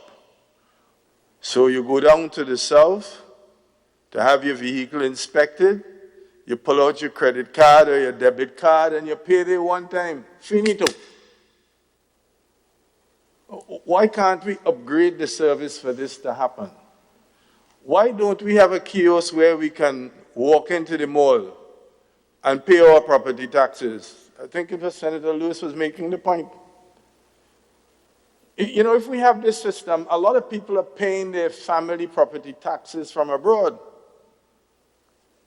They ought to be able to do this online. And that is what affects our productivity, because we have these old systems. You still have to go into the government treasury where they are writing up bills. And in some private sector places too, Senator, there's a particular hardware in town. Believe you me, I could go and purchase one screw. And they have people employed to be able to sell you one screw. And when they sell you that one screw, they have to write it on a bit of paper. The question of productivity is a strategic question which we must address, and employers must come to it. Unfortunately, my tablet has died, so I'm not able to follow the points. But I want to spend just a brief moment on the issue of the investments we are making in agriculture through addressing capital issues of the rehabilitation of farm roads. I mean, we've spent millions of dollars. It's created work, no doubt. It has helped in the circulation of money in the economy, because these are loans, foreign currency come in, but I do not think we've had a concomitant return in respect of really revitalizing agriculture. And what has really happened to us with this enormous expenditure of borrowed money is that we are contributing, because again of a lack of integrated policy. What has happened when you open these roads? You're not really reviving agriculture. What you're doing is expanding real estate. Because we don't have a proper land use policy, a lot of these lands, and because a lot of the farmers are aged, a lot of these lands now are going up into housing. So you see, and there are classic places for this. The places in the south, if you go through Hopevale, you see first-class roads there, through the feeder roads and agricultural resuscitation roads going there. But there ain't much agriculture happening. What you see slowly happening is that the farmers are selling the lands in housing lots, and lots are going up. So you're not getting in other words, it's not doing for the economy what it was set out to do, and therefore it requires a more integrated approach in dealing with this issue. So you're putting down the farm roads, but you must have proper land use policies. I know it's a difficult political question to tackle, because we are not a people easily amenable to social order and discipline. The other matter I want to attend to is a question of law and order in respect of sexual offenses. And I really want to compliment the Ministry of Legal Affairs and Social Services for the new trust. They have been slow on the draw. Ariel Bola was murdered a few years ago. Her murderer has since been convicted. But since that murder to now, we still do not have a sexual offenses register. Since that murder to now, a murder which shocked this nation's conscience, we still have not had in place a sex offenders register. To the extent that, and I want people to understand, because I know that the legal fraternity is a closed fraternity. I come from a trade union background and I know what solidarity is. But I can't understand how an adult can sexually assault, not a child. A child is a wide definition. An infant, and escape a penal sentence. And what surprises me more is that our population, while people speak about it, but they have not sufficiently expressed the outrage that is necessary. I have to be careful in treading these waters here because I am part of the legislature and I have to respect the other branch. But I have listened to what I would describe almost as the personal assault on the Attorney General by certain unnamed attorneys when the Attorney General was attempting to explain the new measures that have been contemplated to address this question of sexual violence against children. I'm not surprised because I understand the dynamics of how these things unfold. The voices of the few at the criminal bar were loud. On the program that I listened to, they were offensive to the Attorney General. Not a single voice was raised by any one of these goodly persons when the assault happened on the infant. I want to use this opportunity here and now and my position to appeal to the Ministry of Legal Affairs to go speedily forward with those amendments. Let them challenge it in the Constitutional Court. Happy am I that the sentences now fit the crime. The pendulum of justice have swung too much in favor of the criminal. Those of us who are victimized by crime get little justice. How does a man who commits a sexual offense on a 5-year infant walks free with a fine of $1,500?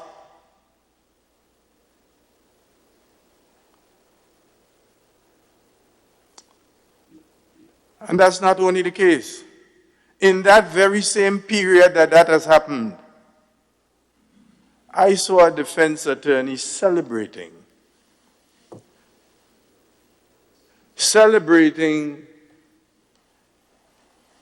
the return of a not guilty verdict on an individual who held a position of trust as an acting headmaster. Trust when an allegation of sexual assault occurred against a 7-year-old child. And it took almost 7 years before that case could come to court. And here was the attorney celebrating. What victory is there? What manner of people have we become?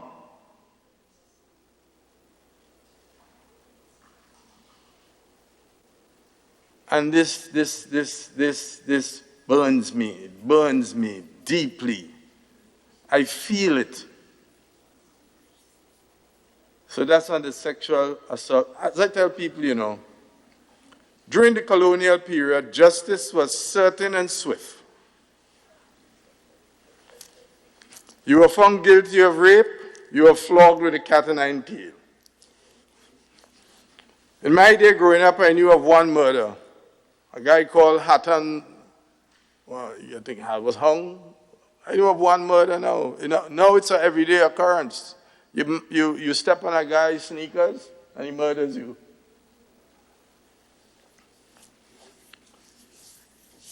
So I am in full support of the measures that are taken now to address this scourge of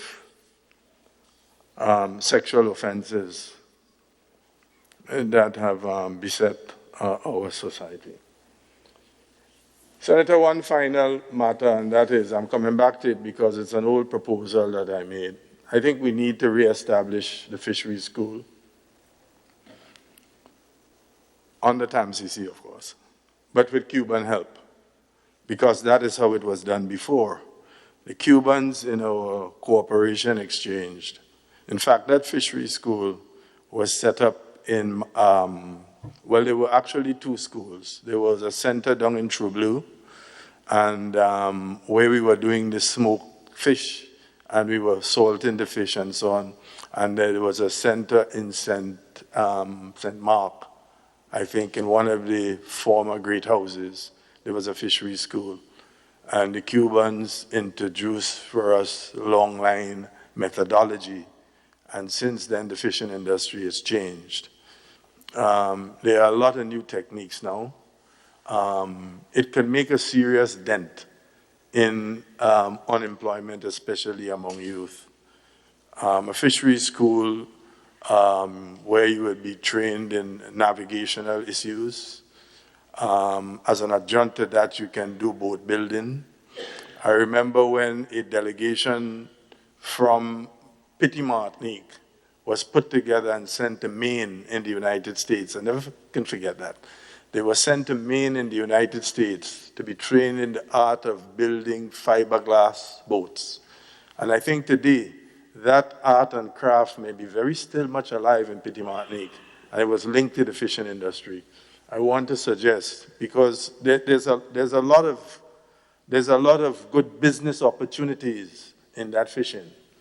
I want to suggest that's something that should be pursued, something that could be integrated into the Imani program, integrated into the small business program, because you can help these trainees to acquire boats, right? And once they develop that skill, I mean, the market for the export of fish is really expansive. So I think that's something that should really be taken on board as part of our developmental trust and as part of sort of reconfiguring the Imani program. Because you would not be training forever. And from training, you could be self-employed in a fairly lucrative industry that can generate money and that has an impact on the rural communities. So I want to make those suggestions. That's my take from the budget debate. I want to use the opportunity to thank all the senators and to, in the traditions of the society and the country, there's a particularly important season, Christmas coming up. I want to use the occasion. I like Christmas, and people are surprised by that. I like its philosophical trust. You know, the whole question of giving and sharing, of empathy, of family. I like that, Senator Garvey, yes. And many great religions have festivals similar to these, whether it's the festival of Eid or whether it's the festival of lights or whatever. All great religions have that. I can't remember what they do in Haiti now, but they have a festival similar to a symbolic thing similar to what we have as Christmas. So I want to use the opportunity to wish all of you and your families all the best. I want to thank the police officers again. I did that yesterday. You all are really doing a fantastic job in providing security for the country. Clerk and staff, well, you know where I stand on this matter, but I want to take the opportunity to wish everyone all the best for the season. Happy and prosperous New Year, health and wellness to all, and I thank you. honorable members, this session now stands adjourned. Sine die.